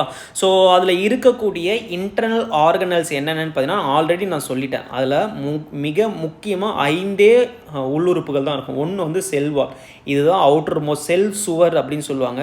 அது இங்கே பாருங்கள், செல் சுவர். அடுத்தது செல் படலம், அதுதான் செல் மெம்பரேன்னு நம்ம சொல்லுவோம், இல்லைனா பிளாஸ்மா மெம்பரேன்னு சொல்லுவோம். அடுத்தது அந்த செல்லுக்குள்ளே இருக்கக்கூடிய லிக்விட் இருக்குது பார்த்தீங்களா, அதை தான் நம்ம என்ன சொல்கிறோம், சைட்டோபிளாசம்னு சொல்கிறோம். அடுத்தது குரோமோசோம். ஓகேவா? ஸோ குரோமோசோம் என்பது குரோமோசோம், அடுத்தது ரைபோசோம். இந்த மிக முக்கியமான 5 நுண் உறுப்புகள் மட்டும்தான் ப்ரோகேரியேட்ஸில் வந்து காணப்படும். இந்த 5 மிக முக்கியமான உறுப்பு யூகேரியேட்ஸில் இருக்கும், யூகேரியேட்ஸ்லையும் இருக்கும். இது இல்லாமல் எக்ஸ்ட்ராவும் ஒரு சில இன்டர்னல் ஆர்கன்ஸ் வந்து உங்களுக்கு எதில் இருக்குமா, யூகேரியேட்ஸில் வந்து இருக்கும். ஓகேவா? அடுத்தது குரோமோசோம் வந்து இருக்குன்னு நான் சொன்னேன்னா, இதில் வந்து குரோமோசோம் வந்து இருக்குன்னு சொன்னேன். ப்ரோகேரியேட்ஸில் பார்த்தீங்கன்னா, அதாவது ஒற்றை செல் உயிரினத்தில் ப்ரோகேரியேட்ஸ் எல்லாமே ஒற்றை செல் உயிரினம் பார்த்துரும். ப்ரோகேரியேட்ஸில் இருக்கக்கூடிய எல்லா செல்லுலேயுமே ஒரே ஒரு குரோமோசோம் மட்டும்தான் இருக்கும். யூகேரியேட்ஸில் வந்து நிறைய குரோமோசோம்ஸ் வந்து மல்டிபிள் குரோமோசோம்ஸ் வந்து இருக்கும். ஓகேவா? பட் ப்ரோகேரியேட்ஸில் ஒரே ஒரு குரோமோசோம் மட்டும்தான் இருக்கும். அடுத்தது அதில் ரைபோசோம் இருக்குன்னு நம்ம படிச்சிட்டோமோ, அதில் என்ன வகையான ரைபோசோம் இருக்கும் பார்த்தீங்கன்னா 70S ரைபோசோம் வந்து இருக்கும். யூகேரியேட்ஸில் பார்த்தீங்கன்னா உங்களுக்கு 80S இருக்கும், ப்ரோகேரியேட்ஸில் வந்து 70S ரைபோசோம் தான் இருக்கும். ப்ரோகேரியேட்ஸில் வந்து ஒரே ஒரு குரோமோசோம் மட்டும்தான் இருக்கும், யூகேரியேட்ஸில் நிறைய குரோமோசோம் வந்து இருக்கும். ஓகேவா? ஸோ ப்ரோகேரியேட்டுக்கு எக்ஸாம்பிள் என்னென்னு பார்த்தீங்கன்னா பாக்டீரியா தான் மிக சிறந்த உதாரணம். அடுத்தது blue green algae, mycoplasma, archaea, இது ரெண்டுமே பாக்டீரியா தான். ஓகேவா? ப்ளூ கிரீன் ஆல்கேவும் ஒரு பாக்டீரியா தான். ஓகேவா? ஸோ ஆல்கேன்னு பேர் வருதுன்னு கேட்டிங்கன்னா அது ஆல்கே கிடையாது, ப்ளூ கிரீன் ஆல்கே என்பது ஒரு வகையான பாக்டீரியா தான். ஸோ ஓகேவா? பாக்டீரியா தான் ப்ரோகேரியேட் செல்லுக்கு மிக சிறந்த உதாரணம். எல்லா பாக்டீரியாவும் என்ன பார்த்தீங்கன்னா ஒரு செல் உயிரினம் தான். ஓகே, ப்ரோகேரியேட்டில் ஒரே ஒரு குரோமோசோம் மட்டும்தான் இருக்கும். ப்ரோகேரியேட்டில் இருக்கக்கூடிய மிக முக்கியமான 5 உறுப்பு என்னென்னு பார்த்தீங்கன்னா செல்வால் இருக்கும், செல் மெம்பரேன் இருக்கும், சைட்டோபிளாசம் இருக்கும், அடுத்தது குரோமோசோம் இருக்கும், ரைபோசோம் இருக்கும். ஒரே ஒரு குரோமோசோம் மட்டும்தான் இருக்கும். 70S வகை கொண்ட ரைபோசோம் வந்து இருக்கும். இப்போ அடுத்தது யூகேரியேட்டிக் செல் வந்து நீங்கள் எடுத்துக்கிட்டிங்கன்னா சவ்வினால் சூழப்பட்டு, அதாவது அதில் செல்வாலும் இருக்கும், செல் மெம்பரும் இருக்கும். நுண்ணுறுப்புகள்னால் எல்லா நுண்ணுறுப்புகளுங்க. நியூக்ளியஸ் என்பது ஒரு நுண்ணுறுப்பு, அடுத்தது mitochondria, endoplasmic reticulum, Golgi apparatus, so இந்த லைசோசோமு, இந்த மாதிரி எல்லா நுண்ணுறுப்புகளையும் பெற்று தெளிவான உட்கருவை கொண்ட செல் என்ன பார்த்தீங்கன்னா யூகேரியேட்டிக் செல். முக்கியமாக நியூக்ளியஸ் என்பது well developed nucleus and internal organs வந்து இந்த செல்லில் வந்து இருக்கும். அப்படி இருக்கக்கூடிய செல்லை தான் நம்ம என்ன சொல்கிறோம், யூகேரியேட்டிக் செல்லுன்னு சொல்லுவோம். அங்கே பார்த்தீங்கன்னா ப்ரோகேரியேட்டிக் செல் வந்து அதோட சைஸ் வந்து 1 to 10 மைக்ரான் இருக்கும்னு பார்த்தோம். இங்கே பார்த்தீங்கன்னா செல் என்பது அதை விட கொஞ்சம் பெருசாக இருக்கும், 10. ஏன்னா நிறைய இன்டர்னல் ஆர்கன்ஸ் வந்து இருக்குது பார்த்தீங்களா, அப்போ கண்டிப்பாக இதோட சைஸ் என்பது ரொம்பவே பெருசாக தான் இருக்கும். 5 to 100 மைக்ரான் அளவு வரைக்கும் காணப்படுகிறது அப்படின்னு சொல்கிறாங்க. இப்போ அடுத்தது செல்லின் அளவானது 5 to 100 மைக்ரான் வரை பெரிய அளவில் காணப்படுகிறது. ப்ரோகேரியேட்ஸ் எல்லா ப்ரோகேரியேட்ஸுமே சிங்கிள் செல் ஆர்கானிசம் தான். ஆனால் யூகேரியேட்ஸ் என்பது சிங்கிள் செல் ஆர்கானிசமும் இருக்குது, மல்டி செல்லுலர் ஆர்கானிசமும் இருக்குது. ப்ரோகேரியேட்ஸில் 2 வகையான செல் ஆர்கானிசமும் இருக்குது. ரொம்ப ரொம்ப முக்கியமான பாயிண்ட்டு. இங்கே இருக்கக்கூடிய மிக முக்கியமான பார்ட் என்னன்னு பார்த்தீங்கன்னா செல்வாலு, செல் மெம்பரேனு, சைட்டோபிளாசமு, குரோமோசோமு, ரைபோசோமு, இந்த 5 உறுப்புகள் மட்டும்தான் உங்களுக்கு ப்ரோகேரியேட்டிக் செல்லில் வந்து இருக்கும். இந்த 5 உறுப்புகள் இல்லாமல் protoplasm, nucleus, mitochondria, endoplasmic reticulum, Golgi bodies, lysosome, centrosome, vacuoles, plastids, இது எல்லாமே கொண்டது தான் என்ன பார்த்தீங்கன்னா யூகேரியேட்டிக் செல். ஓகே, தமிழில் பார்த்தீங்கன்னா செல் சுவர், செல் படலம், சைட்டோபிளாசம், குரோமோசோம், ரைபோசோம், புரோட்டோபிளாசம். அதாவது புரோட்டோபிளாசம்னா நம்ம என்ன படித்தோம்? சைட்டோபிளாசம், அதாவது நியூக்ளியஸுக்கு வெளியே இருக்கக்கூடிய லிக்விடு, அதுதான் நியூக்ளியோபிளாசம் அப்படின்னு. நியூக்ளியஸுக்கு உள்ளே இருக்கக்கூடிய லிக்விட் வந்து நியூக்ளியோபிளாசம். அடுத்தது நியூக்ளியஸுக்கு வெளியே இருக்கக்கூடிய லிக்விட் என்ன பார்த்தீங்கன்னா சைட்டோபிளாசம். இது ரெண்டுத்தோட மிக்சரை தான் நம்ம என்ன சொல்கிறோம்? புரோட்டோபிளாசம்னு சொல்கிறோம். உட்கரு நியூக்ளியஸு, மைட்டோகாண்ட்ரியா, எண்டோபிளாஸ்மிக் வலை, கோல்கை உறுப்புகள், லைசோசோம், சென்ட்ரோசோம், நுண்குமிழ்கள் அப்படின்னா வேக்யூல்ஸ் அப்படின்னு சொல்லுவாங்க. அடுத்தது பிளாஸ்டேட்ஸ் அப்படின்னா கணிகங்கள். இந்த எல்லா உறுப்புகளையும் கொண்டது தான் இந்த யூகேரியாட்டிக் செல். ஓகேவா? ப்ரோகேரியாட்டிக் செல்லில் ஒரே ஒரு குரோமோசோம் மட்டும் தான் இருக்குன்னு படித்தோம். இங்கே ஒன்றுக்கும் மேற்பட்ட குரோமோசோம் வந்து இருக்கும். இங்கே இருக்கக்கூடிய ரைபோசோம் வகை பார்த்திங்கன்னா 80S வகை வந்து ரைபோசோம் வந்து காணப்படுகிறது. எக்ஸாம்பிள் என்னென்னு பார்த்தீங்கன்னா அமீபா, ஈஸ்ட் என்பது ஒரு வகையான பூஞ்சை. அடுத்தது chlamydomonas are the single cell eukaryotic organism. ஓகேவா? கிளாமிடோமோனாஸ் என்பது ஒரு பாக்டீரியான்னு நினைக்கிறேன். அமீபா என்பது ஒரு பாக்டீரியா, ஈஸ்ட் என்பது ஒரு பூஞ்சை. அமீபா, ஈஸ்ட்டு, கிளாமிடோமோனாஸ் ஆர் இது எல்லாமே வந்து ஒற்றை செல் யூகேரியாட்டிக் உயிரினங்கள். அடுத்தது plants, animals, most of the fungi, most of the algae are the multi celled eukaryotic organism. ஓகேவா? தாவரமாக இருக்கட்டும், விலங்கு செல்லாக இருக்கட்டும், மோஸ்ட் ஆஃப் த ஆல்கேயில் இருக்கக்கூடியது, மோஸ்ட் ஆஃப் த பூஞ்சை ஃபங்கையில் இருக்கக்கூடிய செல் எல்லாமே என்ன பார்த்தீங்கன்னா மல்டி செல்லுடு யூகேரியாட்டிக் ஆர்கானிசம். ஓகேவா? இப்போது செல்லோட ஸ்ட்ரக்சரை பற்றி நம்ம கிளியராக படிக்க போகிறோம். ஏன்னா கண்டிப்பாக கொஷின்ஸ் நிறைய கேட்பாங்க. டைப்ஸ் ஆஃப் அ செல் வந்து படித்தாச்சு, எதன் அடிப்படையில் செல்லை ரெண்டாக பிரிக்கிறோம் நம்ம படித்தாச்சு. இப்போ வந்து செல்லுடைய ஸ்ட்ரக்சரை பற்றி படிக்க போகிறோம். ஓகேவா? ஸோ நான் நல்லா பார்த்துக்கோங்க. ப்ரோகேரியாட்டிக் செல்லுன்னு ஒன்று இருக்குது, யூகேரியாட்டிக் செல்லுன்னு ஒன்று இருக்குது. இது வந்து என்னென்னு பார்த்தீங்கன்னா இதில் நியூக்ளியஸ் என்பது இருக்காது, இதில் நியூக்ளியஸ் என்பது இருக்கும். ஓகேவா? ஸோ இதில் இருக்கக்கூடிய உறுப்புகள் என்னென்னு பார்த்தீங்கன்னா செல்வாலு, செல் மெம்பரேனு, சைட்டோபிளாசமு, குரோமோசோமு, ரைபோசோம். இந்த 5 உறுப்புகள் மட்டும்தான் ப்ரோகேரியாட்டிக் செல்லில் வந்து காணப்படுகிறது. ஓகேவா?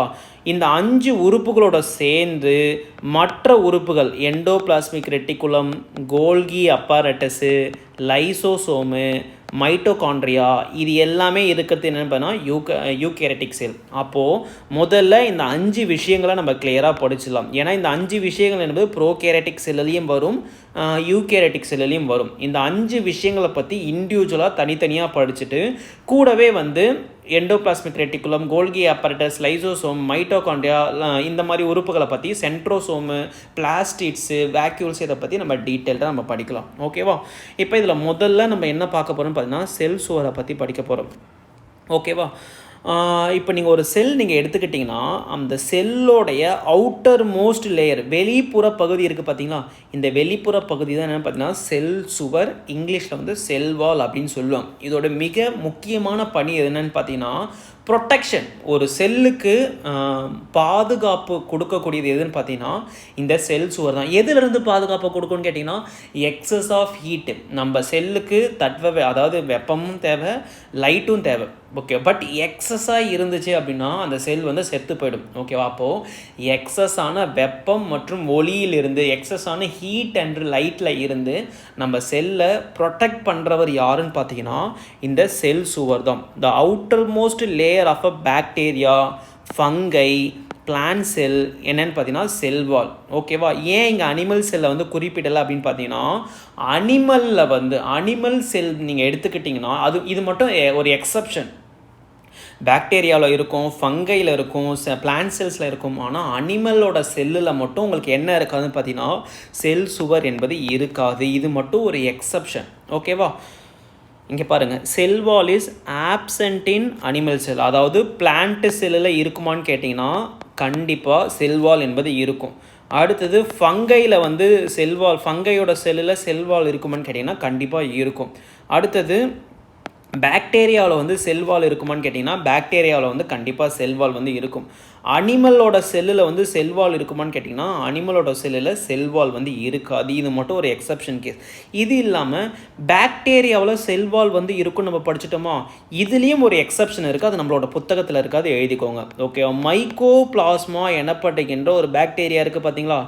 ஸோ இந்த உலகத்துடைய மிகச்சிறிய செல், இந்த மைக்கோபிளாஸ்மாவில் என்ன இருக்காதுன்னு பார்த்தீங்கன்னா செல் சுவர் என்பது இருக்காது. ஓகேவா? ஸோ பிளான்ட் செல்லில் இருக்கும், ஃபங்கை செல்லில் இருக்கும், பாக்டீரியா செல்லில் இருக்கும். ஆனால் அனிமல் செல்லில் என்ன இருக்காது? செல் சுவர் என்பது இருக்கவே இருக்காது. ஓகேவா? ஸோ அப்போது பிளான்ட் செல்வால் இருக்குது பார்த்தீங்களா, பிளான்ட்டில் செல்வால் இருக்குன்னு நம்ம படித்தாச்சு, ஃபங்கஸில் செல்வால் இருக்குன்னு நம்ம படித்தாச்சு, பாக்டீரியாவிலையும் செல்வால் இருக்குன்னு நம்ம படித்தாச்சு. அப்போ இந்த செல்வால் வந்து எதனால் உருவாக்கப்பட்டிருக்குன்னு பார்த்தீங்கன்னா பிளான்ட், இது ரொம்ப ரொம்ப ரொம்ப முக்கியமான கொஷினுங்க. பிளான்ட்டோடைய செல்வால் என்பது செல்லுலோஸ் எனப்படுகின்ற கார்போஹைட்ரேட்னால் உருவாக்கப்பட்டது. இது வந்து ஒரு கார்போஹைட்ரேட். அதே போல் ஃபங்கஸோட செல்வால் வந்து எதனால் உருவாக்கப்படுகின்றோம் பார்த்தீங்கன்னா கைட்டினும் ஒரு வகையான கார்போஹைட்ரேட் தான் நினைக்கிறேன். ஓகேவா? ஸோ பாக்டீரியாவோட செல்வால் வந்து எதனால் உருவாக்கப்பட்ட, இது வந்து நம்ம ஜுவாலஜி வரும்போது நம்ம பார்க்கலாம், இது வந்து கார்போஹைட்ரேட்டா ப்ரோட்டீனா என்பது நம்ம ஜுவாலஜி ஸ்டார்ட் பண்ணும்போது பார்க்கலாம். பட் பிளான்ட்டோடைய செல்வால் வந்து எதனால் உருவாக்கப்பட்டிருக்கும் பார்த்தீங்கன்னா செல்லுலோஸு, ஃபங்கையோடைய செல்வால் வந்து எதனால் உருவாக்கப்பட்டிருக்கும் பார்த்தீங்கன்னா கைட்டினு, பாக்டீரியாவோட செல்வால் வந்து எதனால் உருவாக்கப்பட்டிருக்கும் பார்த்தீங்கன்னா பெக்டினால் உருவாக்கப்பட்டிருக்கும். ஓகேவா? அடுத்தது இந்த செல் சுவருடைய நேச்சர் வந்து என்னென்னு பார்த்தீங்கன்னா அதாவது பெர்மியபிள் நேச்சருங்க. அதாவது செல்வால் வந்து இப்படி தான் இருக்கும். பெர்மியபிள் அப்படின்னா ஊடுருவும் தன்மை கொண்டது. இது வழியாக லைட் வந்து போகும், ஹீட் வந்து போகும், இது வெளியே வந்து ஹீட் வந்து எக்ஸஸ் ஆஃப் ஹீட் வந்து வெளியே வரலாம், நியூட்ரியன்ஸ் வந்து வெளியே வரலாம், நியூட்ரியன்ஸ் வந்து உள்ளே போகலாம். அதாவது ஊடுருவும் தன்மை கொண்டது, பெர்மியபிள் நேச்சர். ஓகேவா? ஸோ செல்வால் என்பது அதுக்கு வந்து உயிர் இருக்கான்னு கேட்டிங்கன்னா அது வந்து ஒரு உயிரற்ற உறுப்பு. ஓகேவா? அது வந்து ஒரு உயிர். செல்வால் என்பது ஒரு நான் லிவிங். ரொம்ப ரொம்ப இம்பார்ட்டண்ட்டான கொஷின். ஓகேவா? இந்த இடத்துல ஒரு சின்ன ஒரு விஷயம் நான் சொல்கிறேன். இப்போது செல் என்பது டெட் செல்னு ஒன்று இருக்குது, லிவிங் செல்னு ஒன்று இருக்குது. ஓகேவா? ஸோ ஏன்னா முதல்ல டெட் செல்லை கண்டுபிடிச்சது ராபர்ட் ஹூக், லிவிங் செல்லை கண்டுபிடிச்சது வந்து ஆண்டன் வான் லூவன்ஹாக். இப்போ நம்ம வந்து ஒரு உயிரினம், நீங்கள் எந்த உயிரினம் எடுத்துக்கிட்டாலும் அந்த உயிரினத்தில் அதாவது இப்போ நம்ம லிவிங் ஆர்கானிசம், அப்போ நம்ம உடம்புல வெறும் லிவிங் செல் மட்டும்தான் இருக்குமான்னு கேட்டிங்கன்னா கிடையாது. நம்ம உடம்புல லிவிங் செல்லும் இருக்கும், டெட் செல்லும் இருக்கும். டெட் செல்லுக்கு வந்து ஒரு சில ஃபங்க்ஷன் வந்து இருக்கும். இப்போ உதாரணத்துக்கு பிளான்ட்டில் பார்த்தீங்கன்னா எக்கச்சக்க செல் வந்து பிளான்ட்டில் லிவிங் செல்லும் இருக்கும், டெட் செல்லும் இருக்கும். ஓகேவா? அப்போது அதோட பணி என்னன்னு பார்த்தீங்கன்னா ஸ்ட்ரக்சர். இப்போ ஒரு பிளான்ட்டில் டெட் செல் இருக்குது அப்படின்னா அந்த பிளான்ட்டில் அந்த டெட் செல்லுடைய ஃபங்க்ஷன் என்னன்னு பார்த்தீங்கன்னா அந்த பிளான்ட்டுக்கு ஒரு கம்ப்ளீட் ஸ்ட்ரக்சரை கொடுக்கறது யாரும் பாருங்கள் இந்த அந்த செல் வால் தான். ஓகேவா? அப்போது செல் வால் என்பது என்னென்னு பார்த்தீங்கன்னா ஒரு நான் லிவிங் அண்ட் அதோட நேச்சர் என்னென்னு பார்த்தீங்கன்னா ஃப்ரீலி பர்மியபிள், அதாவது ஊடுருவும் தன்மை கொண்டது. இது வந்து ஒரு நான் லிவிங்காக இருக்கிறதுனால தான் ஆல்ரெடி நான் என்ன சொன்னேன், செல் வால் தான், அதாவது டெட் செல் தான் ஒரு ஸ்ட்ரக்சரை வந்து கொடுக்குன்னு பார்த்தோம். அப்போது செல் வால் வந்து ஒரு நான் லிவிங்காக, அப்போது அது provide proper shape and rigidity to the cell. Cell சுவரானது செல்லிற்கு வடிவத்தையும் வலுவையும் கொடுக்கிறது. செல் வால் வந்து என்ன பண்ணுதுன்னு பார்த்தீங்கன்னா அதோட மிக முக்கியமான பணி என்ன, இந்த பாயிண்ட் ரொம்ப ரொம்ப முக்கியம். ஓகேவா? செல்வாலுடைய மிக முக்கியமான பணி என்னன்னு பார்த்தீங்கன்னா எக்ஸஸ் ஆஃப் ஹீட் அண்ட் லைட்டில் இருந்து செல் நுண் உறுப்புகளை பாதுகாக்கிறது. செல் சுவரானது செல் நுண் உறுப்புகளை அதிகப்படியான வெப்பம் மற்றும் ஒளியில் இருந்து பாதுகாக்கிறது. இது முடிஞ்சிச்சுங்களா? இப்போ செல்வாலை பற்றி நம்ம கம்ப்ளீட்டாக படித்தாச்சுங்களா? இப்போ அடுத்தது செல் மெம்பரனை பற்றி நம்ம படிக்க வரோம். ஓகேவா? இப்போது ஒரு பிளான்ட்டு செல்லாக இருக்கட்டும், இல்லை ஒரு பாக்டீரியாவோட செல்லாக இருக்கட்டும், இல்லைனா ஒரு ஃபங்கையோடைய செல்லாக இருக்கட்டும், அந்த செல்லோடைய வெளிப்புற பகுதியை தான் நான் என்ன சொன்னேன், செல்வால் அப்படின்னு நம்ம சொன்னோம். அனிமலில் மட்டும் செல்வால் வந்து கிடையாது. ஓகேவா? இப்போது அந்த செல்வாலுக்கு செல் சுவருக்கு அடுத்தபடியாக இருக்கக்கூடிய லேயர் தான் என்னென்னு பார்த்தீங்கன்னா செல் மெம்பரேன். ஓகேவா? Second or inner membrane of a bacteria, fungi, plant cell was a cell membrane. ஏன் செகண்டுன்னு நம்ம சொல்கிறோம்? செகண்ட் இரண்டாவது படலம் அல்லது உள்படலம். பாக்டீரியா, ஃபங்கை, பிளான்ட் செல், இது மூணுத்தில் மட்டும்தான் செல்வால் வந்து இருக்கும். ஓகேவா? செல்வால் என்பது தான் ஃபஸ்ட்டு லேயர். அடுத்தது ரெண்டாவது லேயர் தான் என்னென்னு பார்த்தீங்கன்னா செல் மெம்பரேன். ரெண்டாவது லேயர் அல்லது உள் அடுக்க தான் நம்ம என்ன சொல்கிறோம், இந்த செல் மெம்பரேன் அல்லது பிளாஸ்மா மெம்பரேன், பிளாஸ்மா படலம் அப்படின்னு நம்ம சொல்கிறோம். அப்போது விலங்கு செல்லில் வந்து செல் வால் வந்து இருக்காதுங்களா?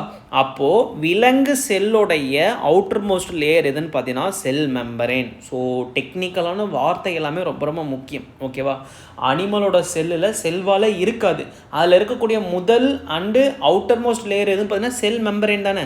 அப்போது அனிமல் செல்லுடைய அவுட்டர் மோஸ்ட் லேயர் எதுன்னு உங்களுக்கு கேள்வி கேட்டாங்க அப்படின்னா செல் மெம்பரேனை சூஸ் பண்ணணும். பாக்டீரியாவுடைய அவுட்டர் மோஸ்ட் லேயர் எதுன்னு கேட்டாங்கன்னா நீங்கள் செல் வாலை சூஸ் பண்ணணும். ஃபங்கை அல்லது பிளான்ட்டோடைய அவுட்டர் மோஸ்ட் லேயர் எதுன்னு கேட்டாங்கன்னா செல் வாலை வந்து சூஸ் பண்ணணும். ஓகேவா? அனிமலோடைய அவுட்டர் மோஸ்ட் லேயர் அண்ட் ஒரே லேயர் எதுன்னு பார்த்தீங்கன்னா செல் மெம்பரேன். ஓகேவா? மற்றபடி பாக்டீரியா, பிளான்ட் செல்லு, ஃபங்கை அதோடைய இரண்டாவது லேயர் அது உட்புற படலம் எதுன்னு கேட்டாங்கன்னா பிளாஸ்மா படலம் அல்லது செல் படலம் அப்படின்னு சொல்லலாம். ஓகேவா? இங்கே பாருங்கள், animal cell does not have cell wall நம்ம படித்தாச்சு.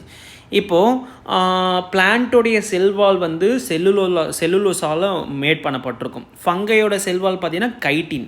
அடுத்தது பாக்டீரியாவோட செல்வால் பார்த்திங்கன்னா பெக்டின். அந்த மாதிரி செல்லோடைய செல் மெம்பரின் இருக்குது பார்த்திங்கன்னா, செல் படலம் வந்து எதனால் உருவாக்கப்பட்டிருக்கும் பார்த்திங்கன்னா பாஸ்போ லிக்விட் மாலிகல்ஸாலையும் புரதத்தாலையும் இது லிப்பிட் அப்படின்னா என்னென்னு பார்த்தீங்கன்னா ஃபேட், ஒரு வகையான கொழுப்பு. ஓகேவா?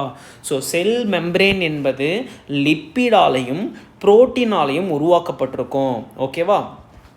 அடுத்தது cell membrane is thin, elastic, living.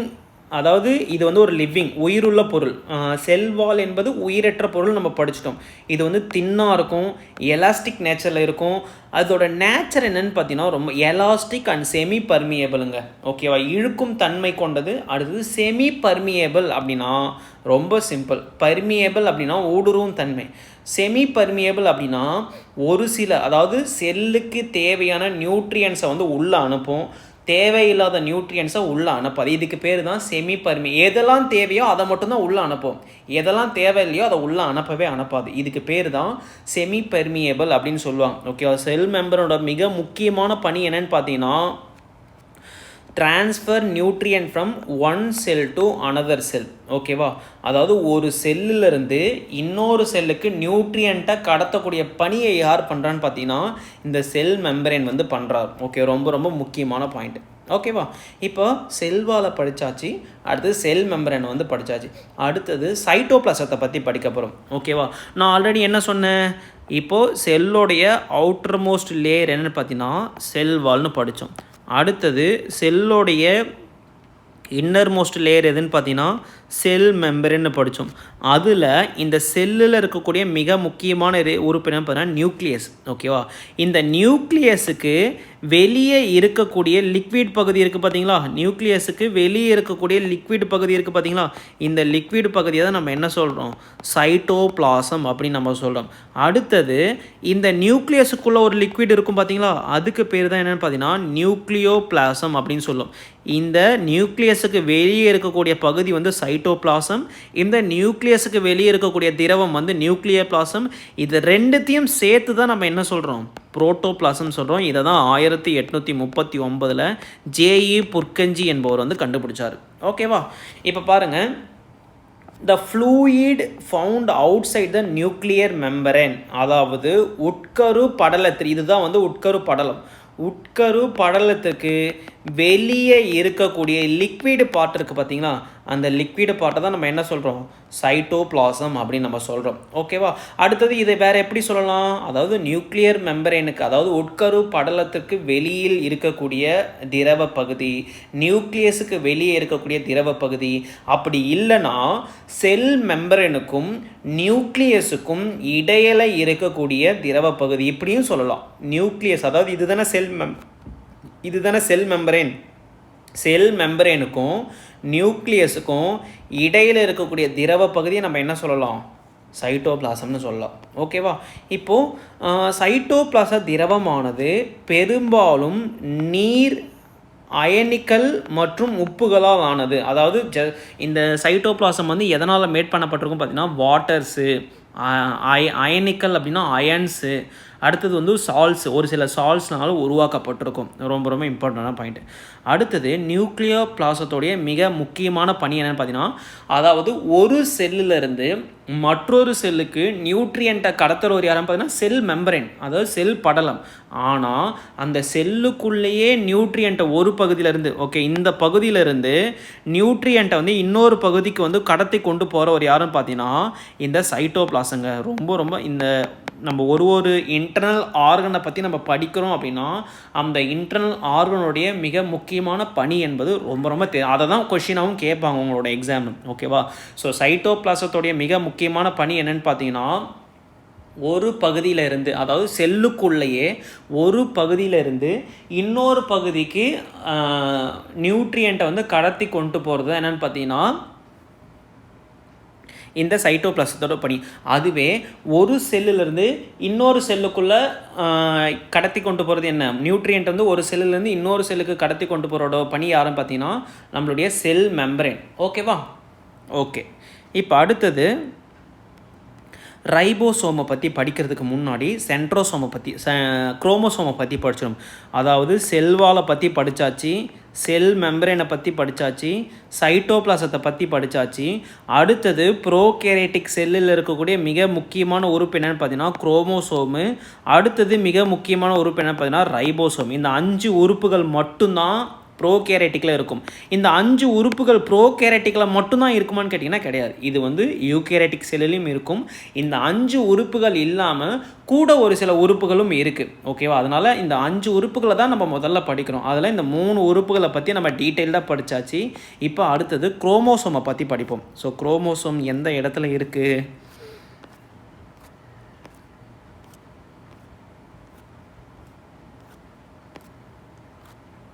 இதோ இருக்குது பாருங்கள், இதுதான் குரோமோசோம். ஓகேவா? ஸோ குரோமோசோம் என்பது என்ன? அது வந்து ஒரு ஜெனட்டிக் சப்ஸ்டன்ஸு. ஓகேவா? ஸோ என்னென்னா ப்ரோகேரியாட்டிக்லேயும் குரோமோசோம் இருக்கும், யூகேரியாட்டிக் செல்லையும் குரோமோசோம் இருக்கும். ப்ரோகேரியாட்டிக்கில் பார்த்தீங்கன்னா ஒரே ஒரு குரோமோசோம் மட்டும், அதாவது செல்லுக்குள்ளே இந்த மாதிரி ஒரு ஸ்ட்ரக்சர் இருக்குங்க, செல்லுக்குள்ளே இந்த மாதிரி ஒரு ஸ்ட்ரக்சர் இருக்கும். ஓகேவா? ஸோ அதுக்கு பேர் தான் குரோமோசோம் அப்படின்னு நம்ம சொல்கிறோம். அது ப்ரோகேரியாட்டிக் செல்லுலையும் இருக்கும், யூகேரியாட்டிக் செல்லுலையும் இருக்கும். ஸோ ப்ரோகேரியாட்டிக் செல்லில் ஒரே ஒரு குரோமோசோம் மட்டும்தான் இருக்கும். யூகேரியாட்டிக் செல்லில் ஒன்றுக்கும் மேற்பட்ட குரோமோசோம் வந்து இருக்கலாம். ஓகேவா? அடுத்தது இதோட லொக்கேஷன் பார்த்தீங்கன்னா யூகேரியாட்டிக் செல்லில் நியூக்ளியஸ் வந்து இருக்குமா? யூகேரியாட்டிக் செல்லில் நியூக்ளியஸ்குள்ளே தான் உங்களுக்கு என்ன இருக்குமா? குரோமோசோம் வந்து இருக்கும். ஆனால் ப்ரோகேரியாட்டிக் செல்லில் நியூக்ளியஸே கிடையாது, எங்கே வேணாலும் உங்களுக்கு வந்து அந்த குரோமோசோம் என்பது இருக்கும். ஓகேவா? So chromosome were first discovered by Walter Flemming. 1882 Walter Flemming என்பவர் தான் முதல்ல குரோமோசோமை வந்து கண்டுபிடிக்கிறார். ஸோ குரோமோசோம் எனப்படுகின்ற நேமை கொடுத்தவர் யாருன்னு பார்த்தீங்கன்னா வால்டயர். 1888 குரோமோசோம் என பெயரிட்டவர் யாருன்னு பார்த்தீங்கன்னா வால்டயர் எனப்படுகின்ற ஒரு சயின்டிஸ்ட்டு தான். ஓகேவா? இது வந்து என்னென்னு பார்த்தீங்கன்னா ஒரு த்ரெட் லைக் ஸ்ட்ரக்சருங்க. குரோமோட்டின் வலைப்பின்னலாக கருவில் காணப்படும் நூல் போன்ற அமைப்பு. கருவில் காணப்படும் அப்படின்னா என்ன சொன்னேன்? ஒரு செல் இருக்குது அப்படின்னா அந்த செல்லோடைய நியூக்ளியஸ்குள்ளே தான் என்ன இருக்கும்? யூகேரியாட்டிக் செல்லில் நியூக்ளியஸ்குள்ளே தான் குரோமோசோம் என்பது இருக்கும். இது வந்து ஒரு த்ரெட் லைக் ஸ்ட்ரக்சர். ஓகே, வலைப்பின்னல் ஸ்ட்ரக்சரில் வந்து இருக்கும். Thread like structure found in the nucleus as a chromatin material. Chromatin வலைப்பின்னலாக கருவில் காணப்படும் நூல் போன்ற அமைப்பு தான் என்னென்னு பார்த்தீங்கன்னா இந்த குரோமோசோம். ஆக்சுவலாக இந்த குரோமோசோம் வந்து உங்களுக்கு எப்போ விசிபிளாக இருக்கும் பார்த்தீங்கன்னா செல் பகுப்பு நடக்கும் பார்த்தீங்களா? ஒரு செல்லிருந்து இன்னொரு செல் வந்து உருவாகுது பார்த்தீங்கன்னா பை செல் டிவிஷன். ஓகேவா? செல் பிளவு, செல் டிவிஷன் வழியாக இன்னொரு செல் வந்து உருவாகுதுன்னு பார்த்தீங்கன்னா இந்த செல் டிவிஷன் போது தான் உங்களுக்கு என்ன, செல் பகுப்பின் போது மட்டும்தான் குரோமோசோம் வந்து விசிபிளாக இருக்குன்னு சொல்கிறாங்க. ஓகேவா? இப்போ அடுத்தது குரோமோசோமில் காணப்படும் மணி போன்ற அமைப்பை நம்ம என்ன சொல்கிறோம்? ஜீன் அப்படின்னு நம்ம சொல்கிறோம். ஆக்சுவலாக ஒரு செல் வந்து இருக்குதுன்னு வச்சுக்கோங்க, ஒரு செல் வந்து இருக்குது, அந்த செல்லில் நியூக்ளியஸ் வந்து இருக்குங்களா? அந்த நியூக்ளியஸ்குள்ளே தான் உங்களுக்கு என்ன இருக்குமா? குரோமோசோம். நியூக்ளியஸ், இது வந்து நியூக்ளியஸ். இந்த நியூக்ளியஸ்குள்ளே பார்த்தீங்கன்னா குரோமோசோம், இதெல்லாம் குரோமோசோம். அந்த ஒரு குரோமோசோமை எக்ஸ்பேண்ட் பண்ணி பார்த்தீங்கன்னா அந்த குரோமோசோம் உங்களுக்கு இப்படி தான் இருக்கும். அந்த குரோமோசோம்குள்ளே மணி போன்ற ஒரு அமைப்பு வந்து இருக்குங்க, மணி போன்ற ஒரு அமைப்பு இருக்கும். ஓகேவா? மணி போன்ற ஒரு அமைப்பு இருக்கும். ஸோ இதை தான் என்ன சொல்கிறாங்க பார்த்தீங்கன்னா ஜீன் அப்படின்னு சொல்கிறாங்க. ஓகேவா? ஸோ இப்போ ஃபார் எக்ஸாம்பிளுக்கு ஒரு குரோமோசோம் நீங்கள் எடுத்து பார்த்தீங்கன்னா அந்த குரோமோசோமில் செக்மெண்ட்டாக இருக்கும். ஓகேவா? ஸோ இதை தான் என்ன சொல்கிறாங்க பார்த்தீங்கன்னா டிஎன்ஏ அப்படின்னு சொல்கிறாங்க, இல்லைனா ஜீன் அப்படின்னு சொல்கிறாங்க. ஓகே, இந்த மணி போன்ற அமைப்பு இருக்குது பார்த்தீங்களா, இந்த மணி போன்ற அமைப்பை தான் நம்ம என்ன சொல்கிறாங்க ஜீன் அப்படின்னு சொல்கிறாங்க. இதோட டிஎன்ஏ அப்படின்னா என்ன சொல்லுங்க பார்ப்போம். டிஎன்ஏனா ஒரு ஜென்ரேஷனில் இருந்து இன்னொரு ஜென்ரேஷனுக்கு நம்மளோட கேரக்டர்ஸை ட்ரான்ஸ்ஃபர் பண்ணுறது என்னென்னு பார்த்தீங்கன்னா இந்த ஜீனோட, அதாவது இந்த டிஎன்ஏவோட வேலை. ஓகேவா? So genes are made up of a DNA. ஓகேவா? இந்த ஜீன்ஸ் வந்து எதனால் மேடப், அதாவது இதுக்குள்ளது இருக்குது பார்த்தீங்களா, இதுதான் டிஎன்ஏ. டபுள் ஹெலிக்கல் ஸ்ட்ரக்சருங்க, இந்த மாதிரி இருக்கும்னு நினைக்கிறேன்.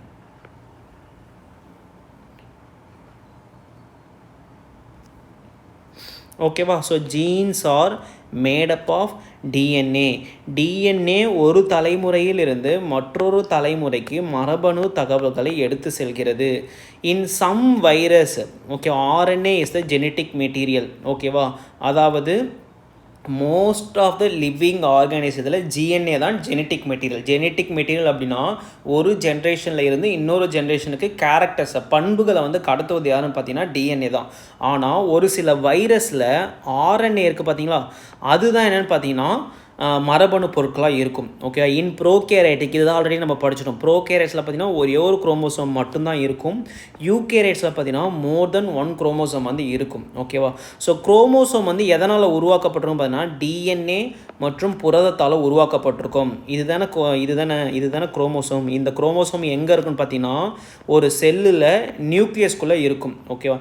இந்த குரோமோசோம் வந்து எதனால் உருவாக்கப்பட்டிருக்கும் பார்த்தீங்கன்னா டிஎன்ஏ மற்றும் புரோட்டீனால் உருவாக்கப்பட்டிருக்கும். ஓகேவா? ஸோ அதை தான் இங்கே சொல்கிறாங்க. குரோமோசோம் என்பது டிஎன்ஏ மற்றும் புரதத்தால் உருவாக்கப்பட்டிருக்கும்.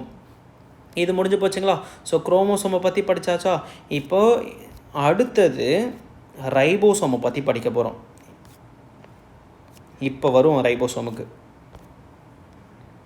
ஓகேவா? ஸோ செல் வால் வந்து படித்தாச்சு, செல் மெம்பரேன் படித்தாச்சு, சைட்டோபிளாசம் படித்தாச்சு, குரோமோசோம் படித்தாச்சு. இப்போ அடுத்தது ரைபோசோமை பற்றி நம்ம படிக்க போகிறோம். ஓகேவா?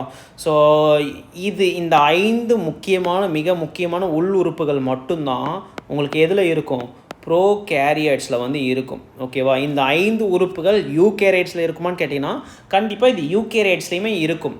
ஓகேவா? கண்டிப்பாக இது யூகேரியட்ஸ்லேயும் இருக்கும்.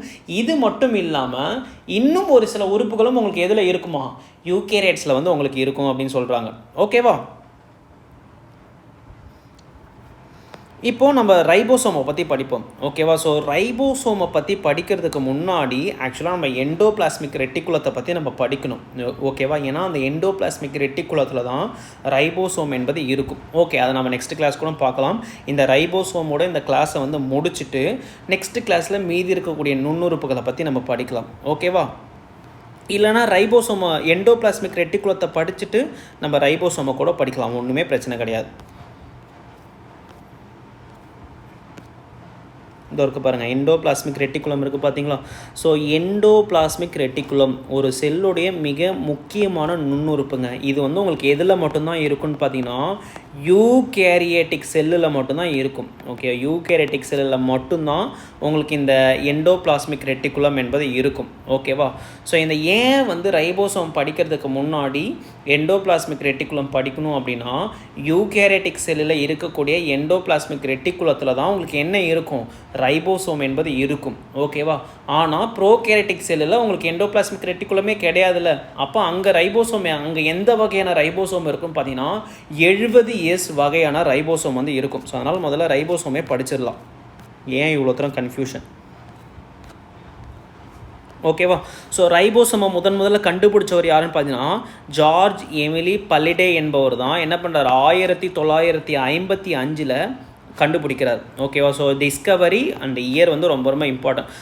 முதல்ல அதுக்கு என்ன பேர் கொடுத்தான்னு பார்த்தா பல்லேடு கார்பசல்ஸ்ன்னு பேர் வச்சார். ஓகேவா? 1955 ரைபோசோமை முதல்ல கண்டறிந்தவர் யாருன்னு பார்த்தீங்கன்னா ஜார்ஜ் எமிலி பலேட். ஓகேவா, அதுக்கு முதல்ல அவர் என்ன பேர் கொடுக்குறான்னு பார்த்தீங்கன்னா பலேடு கார்பசல்ஸ் அப்படின்னு வந்து பேர் வந்து கொடுக்குறாரு. அதுக்கப்புறம் ரிச்சர்ட் பி ராபர்ட் என படிக்கின்ற ஒரு சயின்டிஸ்ட் தான் அந்த பலேடு கார்பசல்ஸ் பேரை மாற்றி ரைபோசோம்னு பேர் வைக்கிறார். ஓகேவா, ஸோ 1955 ஜார்ஜ் எமில் பலேடு தான் என்ன பண்ணுறாரு, ரைபோசோமை கண்டுபிடிக்கிறாரு. அது அவருக்கு அந்த ரைபோசோமுக்கு முதல்ல பேர் என்ன கொடுக்குறாருன்னு பார்த்தீங்கன்னா பலேட் கார்பஸ், பலேடோடைய கார்பசல்ஸ்ன்னு பேர் வைக்கிறாரு. அதுக்கப்புறம் ரிச்சர்ட் பி ராபர்ட் என்ன படிக்கின்ற ஒரு சயின்டிஸ்ட் தான் என்ன பண்ணுறாரு, அந்த பலேட் கார்பசல்ஸ் என்ற பேரை ரைபோசோம் என பெயரை வந்து மாற்றுறாரு. It is a smallest internal organ of the cell. ஒரு செல்லுக்குள்ளே இருக்கக்கூடிய மிகச்சிறிய உறுப்பு எதுன்னு பார்த்தீங்கன்னா இந்த ரைபோசோம் தாங்க. இது ரொம்ப ரொம்ப முக்கியமான point. Smallest internal organ of the cell எதுன்னு கேட்டாங்கன்னா ரைபோசோம் தான். ஒரு செல்லில் நிறைய எண்ணற்ற நுண்ணுறுப்புகள் வந்து இருக்குது. அந்த நுண்ணுறுப்புகளில் மிகச்சிறிய நுண்ணுறுப்பு எதுன்னு பார்த்தீங்கன்னா இந்த ரைபோசோம் தான். It is mainly made up of a ribonucleic acid. Okay, chromosome என்பது டிஎன்ஏவால் உருவாக்கப்பட்டிருக்கும். டிஎன்ஏ மற்றும் புரதத்தால் உருவாக்கப்பட்டிருக்கும். இந்த ரைபோசோம் என்பது எதனால் உருவாக்கப்பட்டிருக்கும் பார்த்தீங்கன்னா ரைபோ நியூக்ளிக் அமிலத்தால் உருவாக்கப்பட்டிருக்கும். ரைபோ நியூக்ளிக் ஆசிடால் உருவாக்கப்பட்டிருக்கும். Most of the ribosome present in the surface of the endoplasmic reticulum. இதனால தான் நான் முதல்ல எண்டோபிளாஸ்மிக் ரெட்டிகுலம் என்ன படிக்கணும், ஒரு நுண்ணுறுப்பை பற்றி படிக்கணும், எண்டோபிளாஸ்மிக் வலையை பற்றி நம்ம படிக்கணும்னு சொன்னேன். ஆக்சுவலாக ஒரு யூகேரியாட்டிக் செல்லில் ஓகேவா மோஸ்ட் ஆஃப் த ரைபோசோம் அது எல்லாமே உங்களுக்கு எதன் மேலே இருக்குன்னு பார்த்தீங்கன்னா எண்டோபிளாஸ்மிக் வலையோட மேலே தான் அந்த ரைபோசோம் என்பது இருக்கும். அதாவது பெரும்பாலும் ரைபோசோமானது எண்டோபிளாஸ்மிக் வலையின் மேற்பரப்பில் காணப்படுகிறது. இந்த மெயின் ஃபங்க்ஷன் ஆஃப் த ரைபோசோமோடைய மிக முக்கியமான பணி என்னன்னு பார்த்தீங்கன்னா புரோட்டீன் சிந்தசிஸுங்க. ரொம்ப ரொம்ப இம்பார்ட்டண்ட்டான கொஷனுங்க இது. ஓகேவா, ஸோ புரோட்டீன் சிந்தசிஸ் எங்கு நடைபெறும், ஓகேவா, புரத உற்பத்தி என்பது செல்களில் எங்கே நடைபெறும் அப்படின்னு கொஸ்டின் கேட்டாங்கன்னா ரைபோசோம் தான் மிக சரியான ஆன்சர். ஓகேவா, ரைபோசோம் மிக முக்கியமான பணி என்னன்னு பார்த்தீங்கன்னா புரத உற்பத்தி ஆகும். எனவே செல்லின் புரத தொழிற்சாலை புரோட்டீன் ஃபேக்ட்ரி என அழைக்கப்படும். செல்லுடைய புரோட்டீன் ஃபேக்ட்ரினாலும் ரைபோசோம் தான். Smallest internal organelle of the cell எதுன்னு கேட்டாலும் ரைபோசோம் தான். புரோட்டீனை உற்பத்தி பண்ணக்கூடிய செல்லின் நுண்ணுறுப்பு எதுன்னு கேட்டாலும் அதுவும் ரைபோசோம் தான். பெரும்பாலும் ரைபோசோம் எங்கு காணப்படுகிறது அப்படின்னு பார்த்தீங்கன்னா பாருங்க, இதுதான் எண்டோபிளாஸ்மிக் உங்கள் இதில் வந்து நியூக்ளியஸ் வந்து இருக்கும். அந்த நியூக்ளியஸுக்கு பக்கத்தில் ஒரு ஸ்பைரல் டியூப் வடிவில் இருக்கிறதுக்கு பேர் தான் எண்டோபிளாஸ்மிக் ரெட்டிகுலம். அந்த எண்டோபிளாஸ்மிக் ரெட்டிகுலத்தில் டாட்டாக ஒரு ஸ்ட்ரக்சர் இருக்குது பார்த்தீங்களா, அதுக்கு மேலே இருக்கக்கூடிய அந்த பகுதி தான் என்ன பார்த்தீங்கன்னா இதை தான் நம்ம என்ன சொல்கிறோம், ரைபோசோம் அப்படின்னு நம்ம சொல்கிறோம். ஓகேவா, ஸோ அப்போது ரைபோசோம் என்பது ப்ரோகேரட்டிக் செல்லிலும் இருக்கும், யூகேரட்டிக் செல்லிலும் இருக்கும். ஆனால் ப்ரோகேரட்டிக் செல்லில் உங்களுக்கு என்ன இருக்காது, எண்டோபிளாஸ்மிக் ரெட்டிகுலம் இருக்காது. இதில் எண்டோபிளாஸ்மிக் ரெட்டிகுலம் வந்து இருக்காது. ஆனால் யூகேரட்டிக் செல்லில் தான் உங்களுக்கு என்ன ஆகும், எண்டோபிளாஸ்மிக் ரெட்டிகுலம் இந்த மாதிரி ஒரு ஸ்பைரல் டியூப் ஸ்ட்ரக்சர் வந்து இருக்கும். அதில் டாட்டாக ஸ்ட்ரக்சர் இருக்கும். அதுதான் என்னென்னு பார்த்தீங்கன்னா ரைபோசோம். ஸோ இதில் இருக்கக்கூடிய ரைபோசோமோட வகை பேர் என்னன்னு பார்த்தீங்கன்னா 80S ரைபோசோம்னு சொல்லுவாங்க. இது வந்து ப்ரோகேரட்டிக் செல்லில் இருக்கக்கூடிய ரைபோசோமோட வகை என்னன்னு பார்த்தீங்கன்னா 70S ரைபோசோம். ஓகேவா, ஸோ மோஸ்ட்லி இந்த 70S ரைபோசோம் வந்து 80S ரைபோசோமை விட சிறியதாக இருக்கும். ஓகேவா, அதாவது ப்ரோகேரட்டிக் செல்லில் இருக்கக்கூடிய ரைபோசோம் வந்து யூகேரட்டிக் செல்லில் இருக்கக்கூடிய ரைபோசோமை விட சின்னதாக இருக்கும்னு சொல்கிறாங்க. அடுத்த பாயிண்ட் என்னென்னு பார்த்தீங்கன்னா இங்கே ரைபோசோமோட வேலை என்ன, புரோட்டீன் சிந்தசிஸ், புரத உற்பத்தி. ஓகேவா, அதனால தான் அது புரோட்டீன் ஃபேக்ட்ரி ஆஃப் த செல்லுன்னு சொல்கிறோம். ஓகேவா, இங்கே புரத உற்பத்தி என்பது யாரால் தூண்டப்படுகிறதுன்னு பார்த்தீங்கன்னா சைக்ளோஹெக்சமிட். இது ரொம்ப ரொம்ப இம்பார்ட்டண்ட்டான பாயிண்ட். ஓகேவா, 70S ரைபோசோமில் புரத உற்பத்தி என்பது யாரால் தூண்டப்படுகிறதுன்னு பார்த்தீங்கன்னா சைக்ளோஹெக்சமிட் ஆல் தூண்டப்படுகிறது. அதே போல் 80S ரைபோசோமில் புரத உற்பத்தி குளோரோஃபெனிகால் எனப்படுகின்ற ஒரு கெமிக்கலால் தூண்டப்படுகிறது. ஓகேவா, இங்கே வந்து சைக்ளோஹெக்சிமிடு, இது வந்து குளோரோஃபெனிகால். ஓகேவா, ரொம்ப ரொம்ப குளோரோஃபெனிகால் எனப்படுகின்ற கெமிக்கலால் தூண்டப்படுகிறது. ஸோ 80S ரைபோசோம் யூகேரட்டிக் செல்லில் இருக்கும், 70 ரைபோசோம் வந்து ப்ரோகேரட்டிக் செல்லில் வந்து இருக்கும். 80S ரைபோசோமை விட 70S ரைபோசோம் சைஸில் கம்மியாக இருக்கும். ஸோ ரைபோசோமோட மிக முக்கியமான பணி வந்து புரோட்டீன் சிந்தசிஸ். அதனால இதை வந்து புரோட்டீன் ஃபேக்ட்ரி ஆஃப் த செல்லுன்னு செல்லுன்னு சொல்கிறோம். ஒரு செல் இருக்கிற எல்லா செல் நுண்ணுறுப்புகள்லேயும் மிகச்சிறிய செல் நுண்ணுறுப்பு எதுன்னு பார்த்தீங்கன்னா இந்த ரைபோசோம் தான். ஓகேவா? ரைபோசோமை பற்றி நம்ம கம்ப்ளீட்டாக படித்தாச்சு. இப்போது செல் வால் படித்தாச்சு, செல் மெம்பரேன் படித்தாச்சு, சைட்டோபிளாசம் படித்தாச்சு, குரோமோசோம் படித்தாச்சு. அடுத்து நம்ம என்ன படிச்சிட்டோம்? ரைபோசோம் வந்து படிச்சிட்டோம். இந்த மிக முக்கியமான 5 உறுப்புகள் வந்து ப்ரோகேரியோட்டிக் செல்லையும் இருக்கும், யூகேரியோட்டிக் செல்லையும் இருக்கும். ஓகேவா? இப்போ இந்த 5 உறுப்புகள் இல்லாமல் இன்னும் ஒரு சில உறுப்புகள்லாம் இருக்குது. அதுதான் என்னென்னு பார்த்தீங்கன்னா மைட்டோகாண்ட்ரியா, நியூக்ளியோபிளாசம், புரோட்டோபிளாசம், வேக்யூல்ஸு, அடுத்தது பிளாஸ்டிட்ஸு, அடுத்தது லைசோசோமு, இந்த மாதிரி மிகச்சில கோல்கி அப்பாரட்டஸு, எண்டோபிளாஸ்மிக் ரெட்டிகுலம், இந்த மாதிரி மிக முக்கியமான நுண்ணுறுப்புகள்லாம் இருக்குது. இது எல்லாமே வந்து நம்ம நெக்ஸ்ட் கிளாஸில் வந்து பார்க்கலாம். ஸோ ஆல்ரெடி வீடியோட லென்த் வந்து ரொம்ப பெருசாக போயிடுச்சு. கண்டிப்பாக நெக்ஸ்ட் கிளாஸில் இந்த செல்லோட டாப்பிக்கை கம்ப்ளீட்டாக முடிச்சுட்டு அடுத்த கிளாஸில் நெக்ஸ்ட் டாபிக் வந்து நம்ம ஸ்டார்ட் பண்ணலாம். ஓகேவா? இதுக்கப்புறம் நம்ம வீடியோஸ் எல்லாமே மேக்ஸிமம் லென்த்தாக தான் இருக்கும். ஏன்னா பார்ட்டாக போட்டால் யாருமே அதிக பேர் முதல் வீடியோவை பார்க்குறீங்க, அடுத்தது நடுவில் இருக்கிற வீடியோலாம் ஸ்கிப் பண்ணிவிட்டு கடைசி வீடியோவை பார்க்குறீங்க. இது எல்லாமே உங்களோட வியூஸ்லேயே வந்து ரெஃப்ளெக்ட் ஆகுது. அதனால் முடிஞ்ச அளவுக்கு எல்லா வீடியோஸையும் ஒரே வீடியோ பதிவாக நான் கொடுக்க ட்ரை பண்ணுறேன். ஓகேவா? ஸோ இந்த லெசன் இது வரைக்கும் பார்த்த வரைக்கும் உங்களுக்கு கம்ப்ளீட்டாக புரிஞ்சிருந்து அப்படின்னா இந்த வீடியோவை மறக்காமல் லைக் பண்ணி விட்டுக்கோங்க. நீங்கள் லைக் பண்ணால் தான் இந்த வீடியோஸ் மற்றவங்களுக்கும் கொண்டு போய் சேர்க்கும். அதே போல் உங்களுக்கு இது யூஸ்ஃபுல்லாக இல்லை அப்படின்னாலும் ரயில்வேக்கு படிக்கிறவங்க, அதர் சென்ட்ரல் கவர்மெண்ட் எக்ஸாமுக்கு படிக்கிறவங்க, நீட்டுக்கு படிக்கிறவங்க, ஜேஇக்கு படிக்கிறவங்க, உங்களோட ஃப்ரெண்ட்ஸுக்கு இந்த வீடியோஸை வந்து ஷேர் பண்ணி விடுங்க. அடுத்தது நம்மளோட சேனலை சப்ஸ்கிரைப் பண்ணாமல் பார்த்துட்டு இருந்தீங்க அப்படின்னா சப்ஸ்கிரைப் பண்ணிக்கோங்க. சேனலோட அதாவது வீடியோவோட டிஸ்கிரிப்ஷனில் டெலகிராம் குரூப் இருக்கும், வாட்ஸ்அப் குரூப் இருக்கும். ரெண்டுத்தில் எந்த குரூப்பில் வேணாலும் நீங்கள் ஜாயின் பண்ணிக்கோங்க. இந்த மாதிரி வீடியோஸ், அதுக்கப்புறம் ஒரு சில எக்ஸாம் பற்றின அப்டேட் எல்லாத்தையுமே நம்ம வந்து டெலகிராமில் வந்து கொடுப்போம். அடுத்தது இந்த ஸ்க்ரீனில் தெரிகிற எந்த மெட்டீரியல் உங்களுக்கு வேணும் அப்படின்னா 800 பே பண்ணிவிட்டு உங்களோட அட்ரஸ் வந்து சென்ட் பண்ணிங்கன்னா ஒரு 4லேருந்து 5 நாளுக்குள்ளே கொரியர் மூலமாக இந்த புத்தகத்தை வந்து நீங்கள் ரிசீவ் பண்ணிக்கலாம். ஸ்பைரல் பைண்டிங் வந்து ரிசீவ் பண்ணிக்கலாம். ஸ்க்ரீனில் தெரிகிற இந்த நம்பருக்கு காண்டாக்ட் பண்ணி மெட்டீரியல் வந்து அக்சஸ் பண்ணிக்கலாம்.